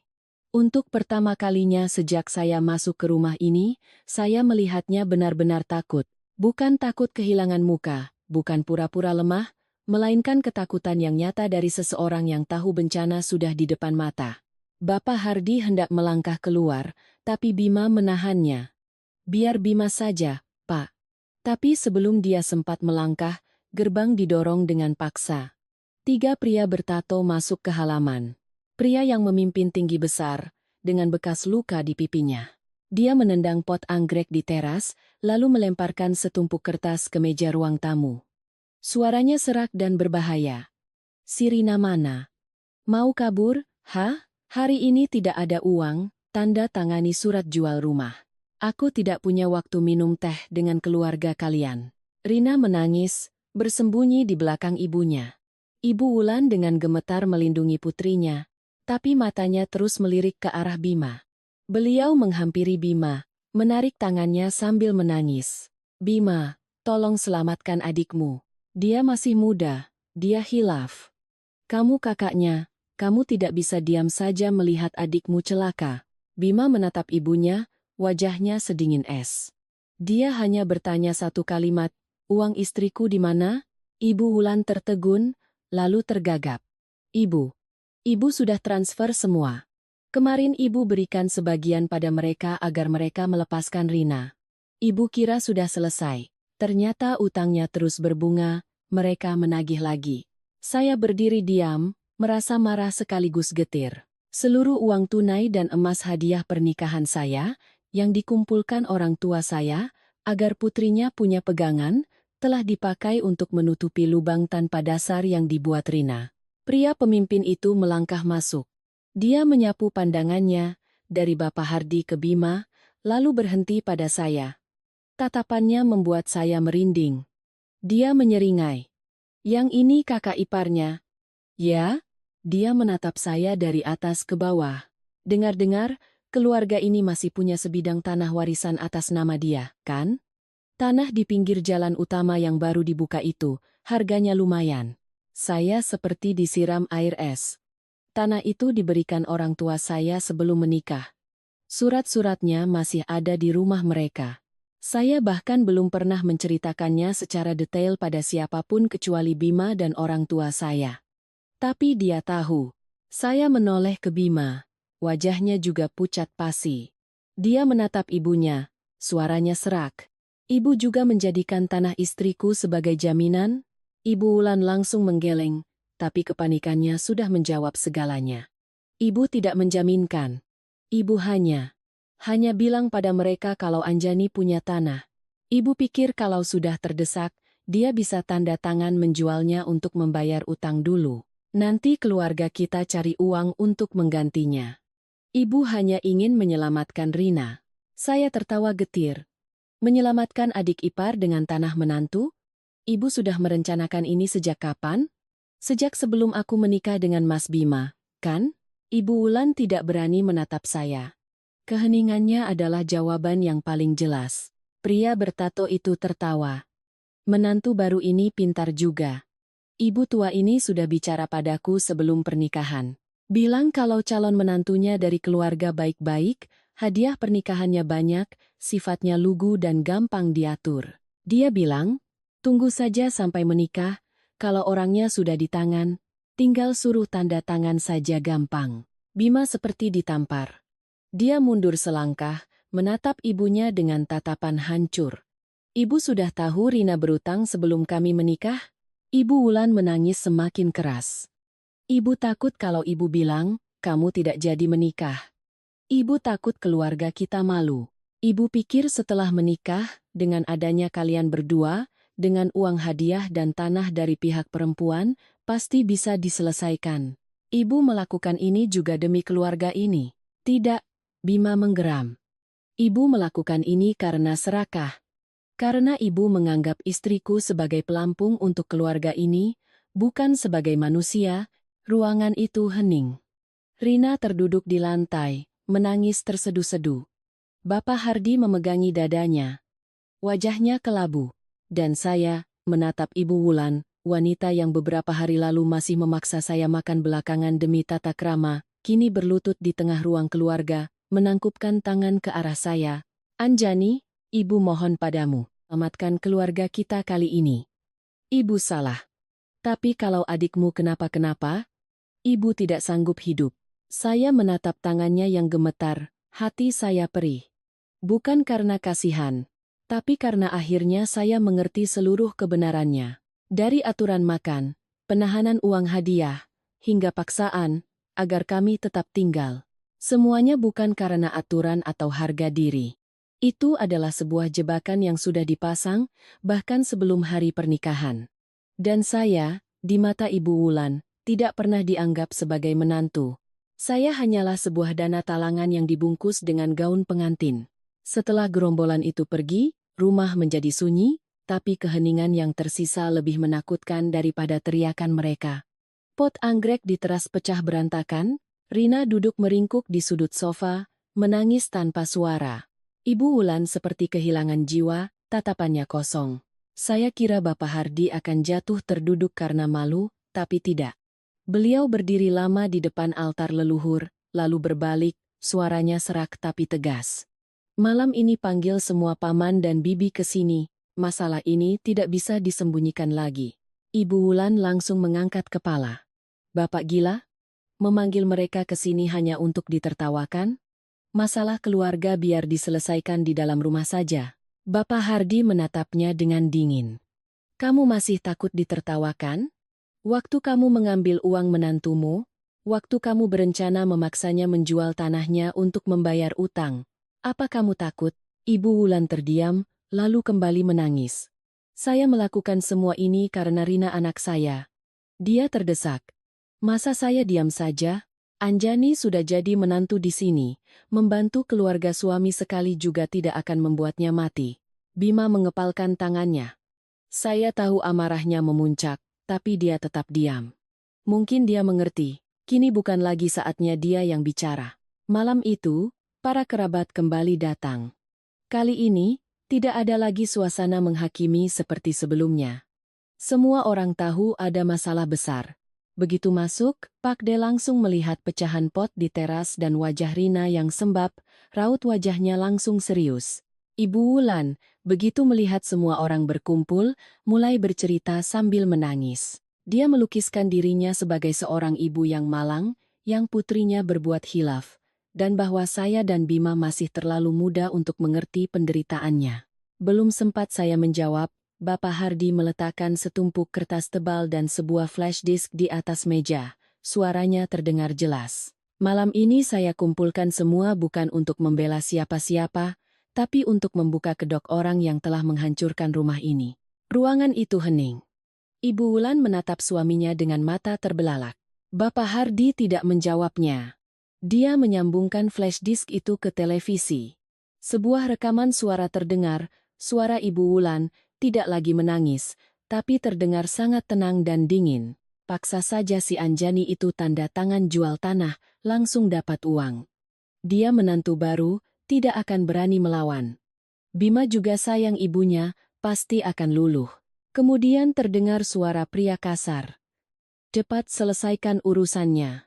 Kalau tanahnya sudah berpindah tangan, utang anak ibu lunas setengahnya. Kalau lambat, jangan salahkan kami datang ke rumah. Tidak ada yang bersuara. Pak De menatap layar televisi dengan nanar. Bibi yang dulu menceramahi saya menutup mulutnya dengan tangan. Rina menunduk dalam-dalam. Ibu Wulan mencoba merebut flash disk itu, tapi Bapak Hardi menahannya. Kamu masih mau menyembunyikannya? Beliau kemudian menunjukkan semua bukti. Surat utang Rina, bukti transfer dari rekening saya, surat kuasa palsu, dan terakhir, rekaman CCTV yang memperlihatkan Ibu Wulan menyelinap masuk ke kamar kami dan mengambil amplop merah itu.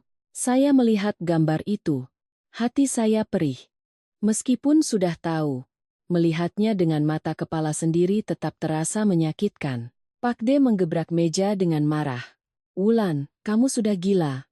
Menikahkan anak hanya untuk mengambil hartanya demi membayar utang anakmu yang lain? Kamu mau taruh di mana muka keluarga ini di hadapan besan? Kata-kata itu seperti pisau yang mengoyak topeng Ibu Wulan. Beliau melihat sekeliling, mencari pembelaan, tapi semua orang membuang muka. Saat itulah beliau benar-benar runtuh. Beliau berlutut di tengah ruang keluarga, menangis histeris. Aku hanya ingin menyelamatkan putriku. Aku salah, tapi aku seorang ibu. Ibu mana yang tidak akan menyelamatkan anaknya? Bapak Hardi menatapnya lama, suaranya merendah. Kamu menyelamatkan putrimu dengan cara mendorong putra dan menantumu ke dalam jurang. Apa itu yang kamu sebut cinta seorang ibu? Ibu Wulan tidak bisa menjawab. Rina merangkak dan memeluk kaki ibunya. Ibu dan anak itu menangis bersama dalam kehinaan di tengah tatapan dingin seluruh kerabat. Saya berdiri di sana, tidak merasa puas, hanya merasa lelah luar biasa. Bima berdiri. Dia menggenggam tangan saya, menatap seluruh kerabat lalu berkata, mulai hari ini, kami akan hidup terpisah. Saya akan tetap membantu ayah mencari cara menyelesaikan utang Rina yang sah, tapi bukan dengan uang istri saya, apalagi dengan tanah milik keluarganya. Dan satu-satunya syarat saya adalah, ibu tidak akan pernah lagi ikut campur dalam kehidupan kami. Ruangan itu hening. Tidak ada yang menyangka, kami yang paling terluka justru masih memberikan jalan keluar bagi keluarga ini. Ibu Wulan mengangkat kepala menatap putranya, bibirnya bergetar, tidak sanggup berkata apa-apa. Kami menarik koper dan meninggalkan rumah itu untuk kedua kalinya. Di luar, hujan mulai turun, membasahi pecahan keramik di halaman. Terasa dingin dan berat, seperti harga yang harus dibayar Ibu Wulan atas keserakahan, kontrol, dan ketakutan yang telah ia tanamkan pada anak-anaknya sendiri. Setelah malam pertemuan keluarga itu, saya dan Bima tidak pernah menoleh ke belakang lagi. Kami pindah ke sebuah apartemen sewaan yang sedikit lebih luas, dengan balkon kecil yang menghadap ke deretan pohon di tepi jalan. Tempat itu tidak mewah, tapi setiap pagi saat bangun, saya tidak lagi harus mendengar ketukan pintu dari ibu mertua, tidak lagi was-was setiap kali makan. Bagi saya saat itu, ketenangan lebih berharga dari segalanya. Bapak Hardi, setelah kejadian itu, secara pribadi datang menemui saya. Beliau membawa sebuah kantong berisi sisa perhiasan pernikahan, dokumen hadiah, beserta salinan bukti-bukti terkait tindakan Ibu Wulan. Begitu masuk, beliau meletakkan kantong itu di meja dan menundukkan kepalanya sangat rendah. Seorang pria berusia hampir 60 tahun, yang seumur hidupnya menjaga harga diri, hari itu suaranya tercekat. "Anjani, ayah minta maaf. Ayah tahu permintaan maaf saja tidak cukup, tapi ayah tetap harus mengatakannya. Keluarga ini telah memperlakukanmu dengan sangat buruk." Saya menatapnya. Amarah saya belum sepenuhnya hilang, tapi tidak lagi sedingin sebelumnya. Terlambat memang, tapi setidaknya Bapak Hardi telah berani mengungkap kebenaran. Di dalam keluarga yang saya kira hanya berisi kebisuan dan saling menyalahkan, beliaulah yang pertama kali berani meletakkan bukti di atas meja. Saya menerima kantong itu dan berbisik, "Anjani tidak menyalahkan ayah. Hanya berharap, ke depannya tidak ada lagi yang menggunakan nama keluarga untuk merampas hak hidup orang lain." Bima juga banyak berubah. Dia mengambil lebih banyak pekerjaan sampingan, setiap malam duduk di depan komputer sampai larut. Dia berkata pada saya, utang Rina tidak bisa dibiarkan, karena jika tidak ditangani dengan benar, gerombolan itu akan kembali. Tapi dia juga menegaskan, aku membantu karena tanggung jawabku pada ayah, dan agar masalah ini tidak lagi menyeretmu. 1 rupiah pun uangmu, sejengkal pun tanah keluargamu, aku tidak akan biarkan siapapun menyentuhnya. Awalnya saya masih hidup dalam kewaspadaan. Setiap kali telepon berdering dengan nomor tak dikenal, jantung saya berdebar. Tapi seminggu berlalu, semuanya tampak tenang. Ibu Wulan tidak menelepon, tidak mengirim pesan. Saya pikir mungkin setelah dipermalukan di depan kerabat, beliau benar-benar jera. Ternyata, keheningannya bukanlah penyesalan, melainkan jeda sebelum sesuatu yang lebih mengerikan terjadi. Pagi itu hari Minggu. Saat saya sedang memasak, telepon Bima berdering terus-menerus. Begitu melihat nama ayahnya, dia mengerutkan kening.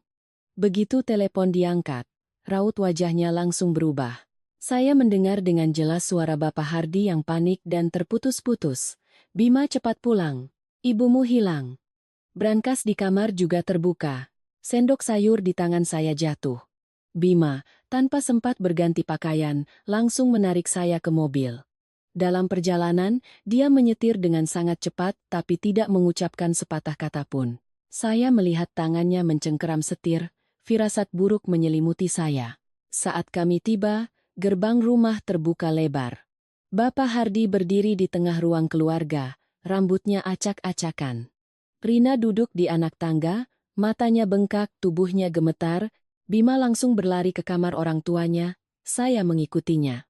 Pintu lemari pakaian Ibu Wulan terbuka, beberapa laci ditarik keluar.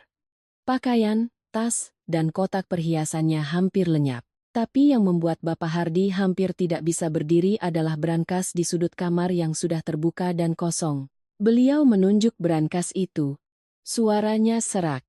"Sertifikat rumah. Hilang." Bima menoleh tajam. "Apa kata ayah?" Bapak Hardi menelan ludah. "Ayah menyimpan sertifikat hak milik di dalam brankas. Selain ayah, hanya ibumu yang tahu," kata sandinya. "Pagi ini ayah periksa sudah tidak ada lagi. Uang tabungan dan sisa emas juga hilang." Rina berdiri di ambang pintu, bergumam. "Tadi malam aku dengar ada suara mobil di luar. Aku kira ibu pergi ke pengajian subuh. Ada seorang pria asing yang menjemput, aku tidak lihat jelas wajahnya, hanya mobilnya warna hitam." Bima menoleh ke adiknya. "Kenapa waktu itu kamu tidak telepon ayah?" Rina menangis. "Aku takut. Ibu melarangku memberitahu siapapun. Katanya mau bertemu kenalan untuk menyelesaikan utang, pagi akan pulang. Aku kira benar. Bapak Hardi segera membuka rekaman CCTV. Kami berempat berdiri mengelilingi layar televisi. Rekaman diputar ulang ke jam 12 malam. Gerbang rumah terbuka sedikit. Ibu Wulan muncul, menarik sebuah koper besar. Dia menoleh ke belakang sekali, gerak-geriknya mencurigakan. Beberapa detik kemudian, sebuah mobil hitam berhenti. Saya menahan napas saat pintu mobil terbuka. Pria yang turun tidak asing lagi. Bekas luka di wajahnya terlihat jelas di bawah lampu gerbang. Tony Tato, penagih utang yang dulu menyerbu rumah ini. Bima mengertakkan gigi. Tidak mungkin. Ibu mau menjual rumah ini untuk membayar utang? Saat itu juga, telepon Bapak Hardi berdering, nomor tak dikenal. Beliau mengaktifkan pengeras suara. Terdengar tawa serak Tony Tato. Pak Hardi, ya? Istri Bapak sekarang ada di tempat saya. Siapkan 1 miliar, kalau tidak, rumah ini ganti pemilik. Bapak Hardi memucat. Kamu apakan istri saya? Dia tertawa dingin. Saya tidak melakukan apa-apa. Dia sendiri yang membawa sertifikat ke sini, menandatangani surat jual. Sekarang kalau mau kembali, bawa uangnya, jangan lapor polisi. Kalau saya lihat ada yang aneh, Bapak cari saja istri Bapak di tanah kosong. Panggilan terputus.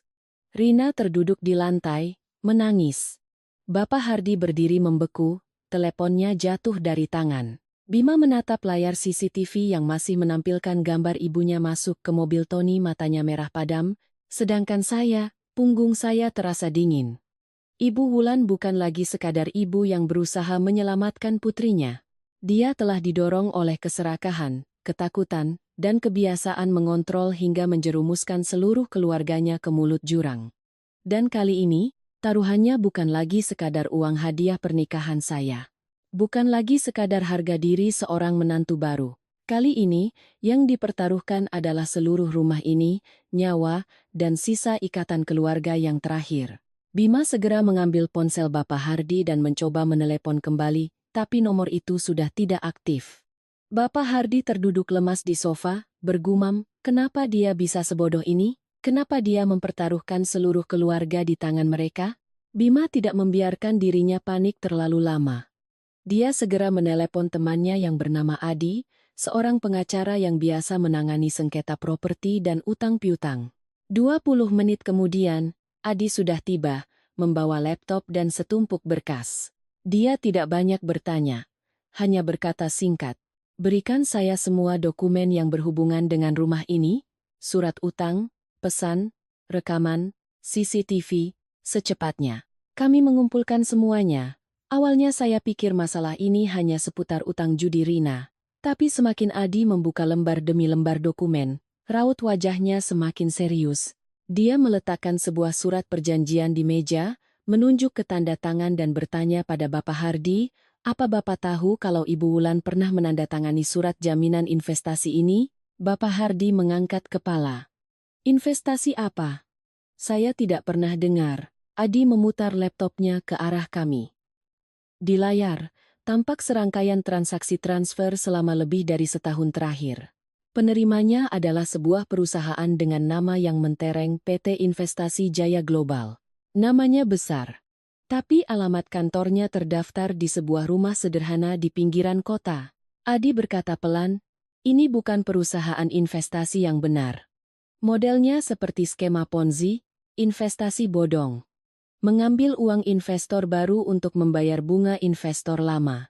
Kalau sudah cukup banyak, sistemnya akan ditutup. Rina yang sedang menangis pun mengangkat kepala.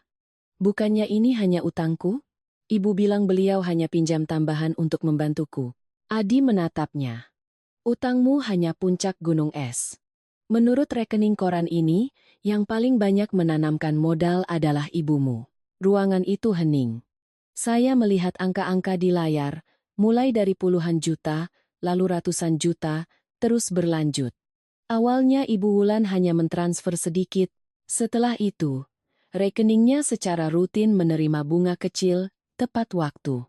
Itulah yang membuatnya percaya. Dia pikir telah menemukan tambang emas. Adi membuka lagi sebuah grup chat dari ponsel lama Ibu Wulan. Di sana, Tony Tato tidak tampil sebagai penagih utang, melainkan dengan nama konsultan Tony Capital. Dia mengirim pesan-pesan manis pada Ibu Wulan. Ibu Wulan ini punya hoki bagus. Paket ini khusus untuk klien VIP. Semakin cepat masuk, bunga semakin tinggi. Saya membacanya dan merinding. Kata-kata itu tepat mengenai keserakahan dan gengsi Ibu Wulan. Seseorang yang seumur hidup suka mengontrol dan membuktikan dirinya lebih pintar, sangat mudah jatuh ke dalam perasaan bahwa ia sedang memegang rahasia menjadi kaya. Awalnya beliau menggunakan uang pribadi, lalu mulai menggadaikan perhiasan, menarik tabungan pensiun, dan meminjam dari luar untuk diinvestasikan. Bapak Hardi, mendengar kata tabungan pensiun, langsung berdiri. Uang hari tuaku. Dia juga mengambilnya? Adi menunjukkan salinan transaksi. Akun itu atas nama Bapak Hardi, tapi Ibu Wulan memiliki surat kuasa untuk bertransaksi. Dalam 8 bulan, uangnya hampir ludes. Bapak Hardi memegang kertas itu, tangannya gemetar. Dia menyembunyikannya dariku selama 2 tahun, aku kira uangnya masih ada. Bima memalingkan wajahnya. Tapi saat Adi menyebutkan total utang sementara lebih dari 3 miliar rupiah, dia tidak tahan lagi. Dia meninju dinding, darah mengalir dari tangannya, utang Rina 800 juta saja sudah cukup parah. Ternyata ibu menyembunyikan utang lebih dari 3 miliar. Apa dia mau menyeret kita semua mati bersamanya? Tidak ada yang bisa menjawab. Rina terduduk di lantai, menangis sesenggukan. Kini saya mengerti. Kepanikan Ibu Wulan saat para penagih utang datang bukan hanya karena Rina, tapi karena rahasianya sendiri akan terbongkar. Adi menunjukkan dokumen lain. Yang paling berbahaya adalah ini. Ibu Wulan telah menandatangani surat jaminan dengan rumah ini. Bapak Hardi memejamkan mata, tubuhnya limbung. Rumah ini bukan hanya aset. Itu adalah tempat Bima dibesarkan. Hasil kerja keras seumur hidup Bapak Hardi. Namun karena iming-iming bunga palsu, Ibu Wulan telah menjadikannya taruhan. Tepat pada saat itu, ponsel saya bergetar. Sebuah pesan video dari nomor tak dikenal. Saya membukanya. Di layar, tampak Ibu Wulan sedang berlutut di lantai semen yang lembab, wajahnya bengkak, di belakangnya terdengar suara Tony Tato. Telepon menantumu. Suruh dia bawa sertifikat tanah ke sini. Kalau tidak, aku potong jarinya satu-satu. Ibu Wulan mengangkat kepala, suaranya bergetar. Anjani. Ibu mohon. Selamatkan ibu. Video itu berhenti. Ruangan itu membeku. Bima merebut ponsel saya. Tangannya gemetar. Bapak Hardi memegangi dadanya. Napasnya sesak. Sementara saya, berdiri tak bergerak, merasa semua amarah, ketakutan, dan kasihan bercampur aduk. Orang yang pernah menganggap saya sebagai dana talangan, kini memohon pertolongan pada saya. Tapi saya juga tahu. Satu langkah yang salah. Tidak hanya Ibu Wulan. Tapi seluruh keluarga ini akan jatuh ke jurang yang paling dalam. Bima adalah orang pertama yang menolak. Dia merebut ponsel dari tangan saya, mematikan video itu, lalu menoleh ke Adi. Lapor polisi sekarang. Tidak ada yang boleh pergi ke sana sendirian. Ini sudah penculikan dan pemerasan. Suaranya sangat tegas, tapi saya bisa melihat kepanikan di matanya. Bagaimanapun, itu adalah ibunya. Saya menggenggam tangannya. Berbisik, aku ikut denganmu. Bima langsung menolak. Tidak boleh. Mereka mengincarmu, mengincar tanah keluargamu. Kamu ke sana sama saja masuk ke kandang macan. Saya mengerti ketakutannya, tapi saya juga tahu jika hanya Bima dan Bapak Hardi yang datang, Tony Tato akan langsung tahu kami tidak membawa apa yang dia inginkan. Semakin lama, Ibu Wulan akan semakin berbahaya. Saya menatap lurus ke mata suami saya. Justru karena mereka mengincarku, aku harus datang. Aku tidak akan menandatangani apapun, tapi kehadiranku bisa mengulur waktu. Adi juga tidak setuju, dia memperingatkan kami agar tidak bertindak gegabah. Tapi Bapak Hardi, setelah beberapa saat gemetar, tiba-tiba berdiri. Beliau keluar ke balkon dan menelepon seseorang. Saat kembali, Wajahnya masih pucat, tapi tatapannya sudah berbeda. Beliau hanya berkata, "Pergilah, tapi lakukan persis seperti yang dikatakan Adi. Ponsel nyalakan pelacak, rekam suara juga. Ayah akan mengikuti dari belakang." Saya tidak bertanya, tapi dari anggukan kecil Adi, saya mengerti Bapak Hardi telah melakukan apa yang seharusnya. Setengah jam kemudian, saya dan Bima berada di dalam mobil. Jalanan kota yang ramai perlahan berganti menjadi jalanan sepi di pinggiran. Titik pertemuan adalah sebuah gudang tua di ujung jalan tanah yang berbatu. Pintu besinya yang berkarat terbuka sedikit, memancarkan cahaya kuning redup dari dalam. Bau apek, oli bekas, dan debu semen langsung menusuk hidung. Bima menggenggam tangan saya erat. "Kalau ada apa-apa, lari. Jangan menoleh ke belakang." Belum sempat saya menjawab, dari dalam terdengar tawa serak. "Romantis sekali. Menantunya sudah datang ya?" Benar-benar lebih berbakti dari anak kandung, Tony Tato duduk di sebuah kursi kayu di tengah gudang. Di sekelilingnya ada beberapa anak buahnya. Tidak jauh dari sana, Ibu Wulan duduk meringkuk di lantai semen, rambutnya acak-acakan, salah satu pipinya lebam. Wanita yang dulu begitu angkuh itu kini menatap saya dengan tatapan penuh permohonan. Hati saya terasa sesak, bukan karena kasihan, tapi karena rasa pahit melihat kesombongan dihancurkan oleh keserakahannya sendiri. Bima melihat ibunya dan langsung maju. "Ibu." Tapi dua anak buah Tony menahannya. Tony menyeringai. "Tenang insinyur. Ibumu masih utuh. Mau bawa dia pulang. Tanda tangani surat ini." Dia memberi isyarat. Seorang anak buahnya melemparkan setumpuk kertas ke atas meja. Saya meliriknya. Ada tulisan surat pengalihan hak milik tanah dan rumah. Pilih salah satu. Rumah ini atau tanah menantumu. Tanda tangan. Utang lunas. Orang pulang. Tidak tanda tangan. Hari ini kalian akan dapat pelajaran yang tidak akan pernah dilupakan. Bima meronta, matanya merah. "Coba saja sentuh ibuku." Dia didorong dengan keras ke tiang besi. Saya berteriak dan berlari untuk menolongnya. Tepat pada saat itu, dari kegelapan di dalam gudang, terdengar suara seorang perempuan. "Jangan tanda tangan. Dia menipu kalian, sama seperti dia pernah menipuku." Saya menoleh. Seorang perempuan keluar dari balik tumpukan drum. Wajahnya kurus tapi matanya tajam. Bima menatapnya, lalu tubuhnya membeku. "Mbak Laras." Saya langsung mengerti. Dia adalah Laras, kakak ipar lama Bima, yang pernah diusir oleh Ibu Wulan. Ibu Wulan juga melihatnya, wajahnya semakin pucat. Kamu kenapa di sini?" Laras menatapnya lama, tatapannya dingin. "Aku datang untuk melihat, apa akhirnya ibu sadar bahwa ibu sudah salah." Ternyata, bertahun-tahun lalu, Tony juga menggunakan skema investasi bodong yang sama untuk mendekati Ibu Wulan. Saat itu, Ibu Wulan memaksa Laras untuk mengambil pinjaman atas namanya. Laras menolak, tapi Ibu Wulan terus menekannya dengan dalih menantu harus berbakti. Ketika skema itu runtuh, Laras yang menjadi tertuduh. Ibu Wulan langsung cuci tangan dan menuduhnya serakah. Pernikahan Laras dan Bayu hancur. Laras menatap Ibu Wulan. Suaranya tercekat tapi jelas. "Dulu saat aku berlutut memohon agar ibu percaya padaku, ibu mengusirku seperti pengemis. Sekarang ibu lihat, jebakan itu tidak pandang bulu, termasuk pada ibu sendiri." Ibu Wulan menangis. Tony, melihat situasi menjadi tidak terkendali, bangkit dan mengeluarkan pisau lipat. Dia menarik Bima, menodongkan pisau itu ke lehernya. Semua diam. Hari ini tidak ada yang tanda tangan, tidak ada yang bisa keluar dari sini hidup-hidup. Jantung saya serasa berhenti berdetak. Bima ditahan, darah mengalir dari sudut bibirnya.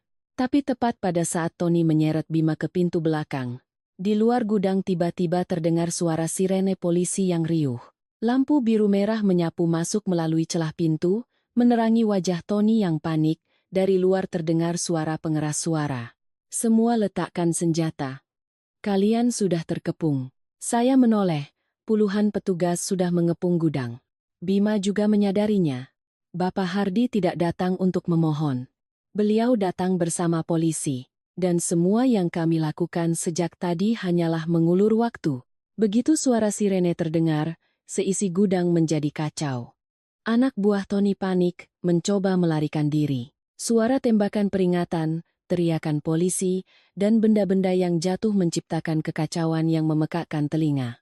Saya berdiri mematung, mata saya tidak lepas dari pisau di leher Bima. Tony, dalam kepanikannya, menyeret Bima mundur, menjadikannya tameng manusia. Mundur semua. Kalau tidak, aku bunuh dia. Saya ingin maju, tapi Laras menahan saya. Jangan. Bima akan lebih bahaya. Pintu gudang didobrak, polisi menyerbu masuk. Bapak Hardi juga ada di belakang mereka, wajahnya pucat pasi. Saat Tony menyeret Bima melewati tempat ibunya duduk, Ibu Wulan yang tangannya terikat tiba-tiba bangkit. Tidak ada yang sempat mencegahnya. Beliau menerjang dan memeluk kaki Tony, berteriak sambil menangis, "Lepaskan anakku. Bunuh saja aku. Dia tidak salah. Aku yang salah." Semuanya terjadi dalam hitungan detik. Tony kehilangan keseimbangan, mengumpat, lalu menendang Ibu Wulan dengan keras. Beliau terlempar, kepalanya membentur meja besi tua. Suara benturan kering itu membuat jantung saya berhenti. Darah segar langsung mengalir dari pelipisnya. "Ibu!" teriak Bima. Pada saat Tony teralihkan itulah, Bima menyikut perutnya dengan keras dan berhasil melepaskan diri. Seorang petugas langsung melumpuhkan Tony, pisaunya terlempar dan berhenti tepat di depan kaki saya. Semua terasa seperti mimpi buruk yang menjadi kenyataan. Saya berlari ke arah Ibu Wulan. Beliau terbaring di lantai, napasnya lemah. Saya berlutut, mencoba menekan lukanya dengan sapu tangan saya gemetar hebat. "Ibu! Ibu dengar saya? Ibu, bertahanlah." Ibu Wulan membuka matanya. Saat menyadari itu air matanya mengalir. Beliau menggenggam pergelangan tangan saya, tenaganya hampir habis. Suaranya terputus-putus. "Anjani, Ibu salah. Ibu sudah menghancurkan keluarga ini." "Nak." Saya terdiam. Itu pertama kalinya beliau memanggil saya nak dengan tulus. Bukan dengan nada merendahkan, bukan untuk memerintah, tapi dari seorang ibu yang baru saja melihat putranya hampir mati karena kesalahannya sendiri. Terlambat, tapi terasa begitu nyata hingga menyakitkan. Bima berlutut di sebelahnya, memegang tangan ibunya, bingung antara marah, kasihan, dan panik. "Ibu jangan bicara lagi. Ambulans sudah datang. Lihat Bima, Bu, jangan tidur." Ibu Wulan menatapnya, bibirnya bergetar seolah ingin mengatakan sesuatu, tapi yang keluar hanyalah isak tangis yang lemah. Sirene ambulans semakin dekat. Rina, yang juga sudah diamankan, melihat ibunya berlumuran darah, dia berlutut dan menangis histeris. "Ibu, maafkan Rina. Ini semua salah Rina. Ibu jangan mati." Saat petugas medis membawa Ibu Wulan ke atas tandu, Bapak Hardi yang sejak tadi tegar, akhirnya menangis. Bima ikut naik ke ambulans, tangannya tidak pernah lepas dari tandu ibunya. Saya berdiri di halaman gudang yang dingin, melihat pintu ambulans tertutup, hati saya campur aduk antara sakit dan sesak. Semuanya berawal dari sepiring nasi, dari aturan kejam bahwa menantu harus makan belakangan. Tapi di baliknya bukan hanya kekolotan. Ada kebiasaan mengontrol, ada keserakahan, gengsi, dan utang yang ditutupi dengan air mata dan dalih kasih sayang seorang ibu. Ibu Wulan pernah ingin menggenggam segalanya. Uang menantunya, keputusan putranya, harga diri keluarga, bahkan masa depan putrinya. Pada akhirnya, genggaman itulah yang hampir menyeret seluruh keluarganya ke jurang kehancuran. Ambulans melaju kencang, sirenenya perlahan menghilang di kejauhan. Saya berdiri di sana, tidak lagi berpikir siapa yang menang atau kalah dalam perang melawan ibu mertua. Saya hanya mengerti satu hal yang sangat jelas. Ada keluarga yang hancur bukan karena kekurangan uang, tapi karena satu orang terus mengatasnamakan cinta untuk memanipulasi segalanya. Dan harga yang harus dibayar, terkadang bukan lagi air mata, tapi hampir saja nyawa. Setahun setelah insiden di gudang tua itu, kehidupan saya dan Bima akhirnya berjalan lebih tenang. Bukan berarti semua luka sembuh total, atau badai langsung berganti menjadi langit biru, tapi setidaknya, setiap pagi saat bangun di apartemen kecil kami, saya tidak lagi terkejut oleh dering telepon tengah malam, tidak lagi takut pada pintu yang tiba-tiba terbuka, dan tidak lagi bertanya-tanya kesalahan apa lagi yang akan dilimpahkan pada saya hari ini. Tony Tato dan sindikat investasi bodongnya berhasil dibongkar. Setelah polisi melakukan penyelidikan lebih lanjut, banyak korban seperti Ibu Wulan yang akhirnya berani melapor. Ada yang kehilangan uang pensiun, ada yang menggadaikan rumah, ada yang karena gengsi menyembunyikan masalah dari keluarga, sampai tidak punya apa-apa lagi. Mendengar kisah-kisah itu, hati saya terasa berat. Ternyata keserakahan tidak selalu dimulai dari niat jahat. Seringkali, ia dimulai dari rasa takut kalah saing, dari keinginan untuk membuktikan diri, lalu perlahan-lahan diseret ke dalam kegelapan. Rina, setelah kejadian itu, hampir hancur. Dia tidak lagi mengunggah status-status sinis di media sosial, tidak lagi bersikap angkuh atau menyindir. Bapak Hardi membawanya ke psikolog dan kelompok dukungan untuk pecandu judi. Awalnya Rina menolak, menangis, dan menyalahkan keadaan. Tapi setelah beberapa bulan, dia secara sukarela menjual barang-barang bermereknya untuk mencicil sebagian utangnya. Sekarang, Rina berjualan online kecil-kecilan. Keuntungannya tidak banyak, tapi setidaknya itu adalah uang halal hasil jerih payahnya sendiri. Bapak Hardi pensiun lebih awal dari yang direncanakan. Beliau berkata, seumur hidupnya mengejar pekerjaan dan status sebagai kepala keluarga, pada akhirnya tidak menyadari bahwa rumahnya sendiri sudah retak dari dalam. Sekarang setiap kali saya dan Bima berkunjung, saya sering melihatnya di halaman belakang, merawat pot-pot tanaman atau duduk minum teh sendirian. Beliau lebih sedikit bicara, tapi tatapan matanya jauh lebih ringan. Suatu kali beliau berkata pada Bima, "Ayah sudah tua baru sadar. Di dalam rumah kalau tidak ada saling mendengar, sebanyak apapun uangnya akan terasa dingin." Sedangkan Ibu Wulan, setelah jatuh di gudang, kesehatannya tidak pernah pulih seperti sedia kala. Beliau selamat dari masa kritis, tapi menderita vertigo. Tangan kanannya kadang gemetar, dan jalannya menjadi lebih lambat. Wanita yang dulu selalu berjalan cepat dan bicaranya tegas itu, kini setiap kali berdiri harus berpegangan pada tepi meja, rambutnya memutih dengan cepat hanya dalam setahun. Sifatnya yang tajam dan suka memerintah seolah terkikis oleh musibah, menyisakan seorang wanita tua yang sering duduk termenung di teras. Beliau telah menjual hampir semua perhiasannya yang tersisa untuk membayar utang. Suatu kali Bapak Hardi bercerita, beliau duduk di depan kotak perhiasan yang kosong, menatapnya lama sekali lalu berkata, "Seumur hidup aku kira menyimpan emas itu sama dengan menyimpan keluarga. Ternyata aku menyimpan emas tapi kehilangan hati orang." Bapak Hardi menceritakannya sambil menghela napas, sementara saya diam. Saya tidak tahu harus kasihan atau marah. Ada kesalahan yang terlalu besar, yang tidak bisa dianggap tidak pernah terjadi hanya karena satu kalimat penyesalan. Saya dan Bima tetap tinggal terpisah. Itu adalah batasan yang kami sepakati untuk tidak dilanggar. Tapi setiap akhir pekan, kami tetap mengunjungi mertua.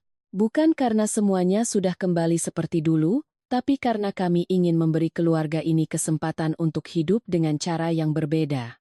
Setiap kali kami datang, Ibu Wulan seringkali terlihat canggung. Beliau tidak lagi menyuruh saya ke dapur, tidak bertanya saya membawa apa, juga tidak mengomentari pakaian atau cara bicara saya. Beliau hanya berdiri di pintu, tersenyum sangat tipis. "Kalian sudah datang?" Sore itu, hujan baru saja reda. Saya dan Bima pulang ke rumah mertua lebih awal dari biasanya. Begitu melewati gerbang, saya mencium aroma sayur asam ikan gabus dari dapur.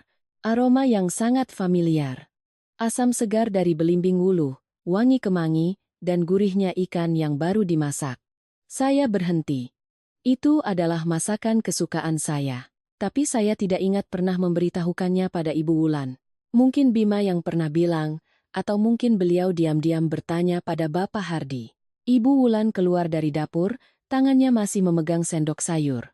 Melihat saya berdiri di pintu, beliau tampak gugup, buru-buru meletakkan sendok itu dan mengelap tangannya ke celemek, suaranya jauh lebih pelan dari dulu.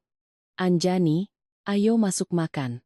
Ibu masak dari tadi, tidak tahu apa cocok dengan seleramu. Saya terdiam selama beberapa detik.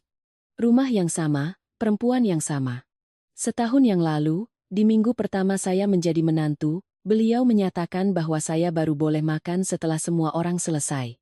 Saat itu saya berdiri di tengah ruang keluarga. Merasa begitu kecil dan terhina. Hari ini, beliau berdiri di depan pintu dapur, dengan suara ragu-ragu mengajak saya makan semangkuk sayur asam yang dimasaknya sendiri. Waktu terkadang tidak bisa menyembuhkan luka, tapi ia bisa membuat orang melihat lebih jelas hal-hal yang dulu tertutup oleh ego dan keras kepala. Makan malam hari itu tidak banyak lauk.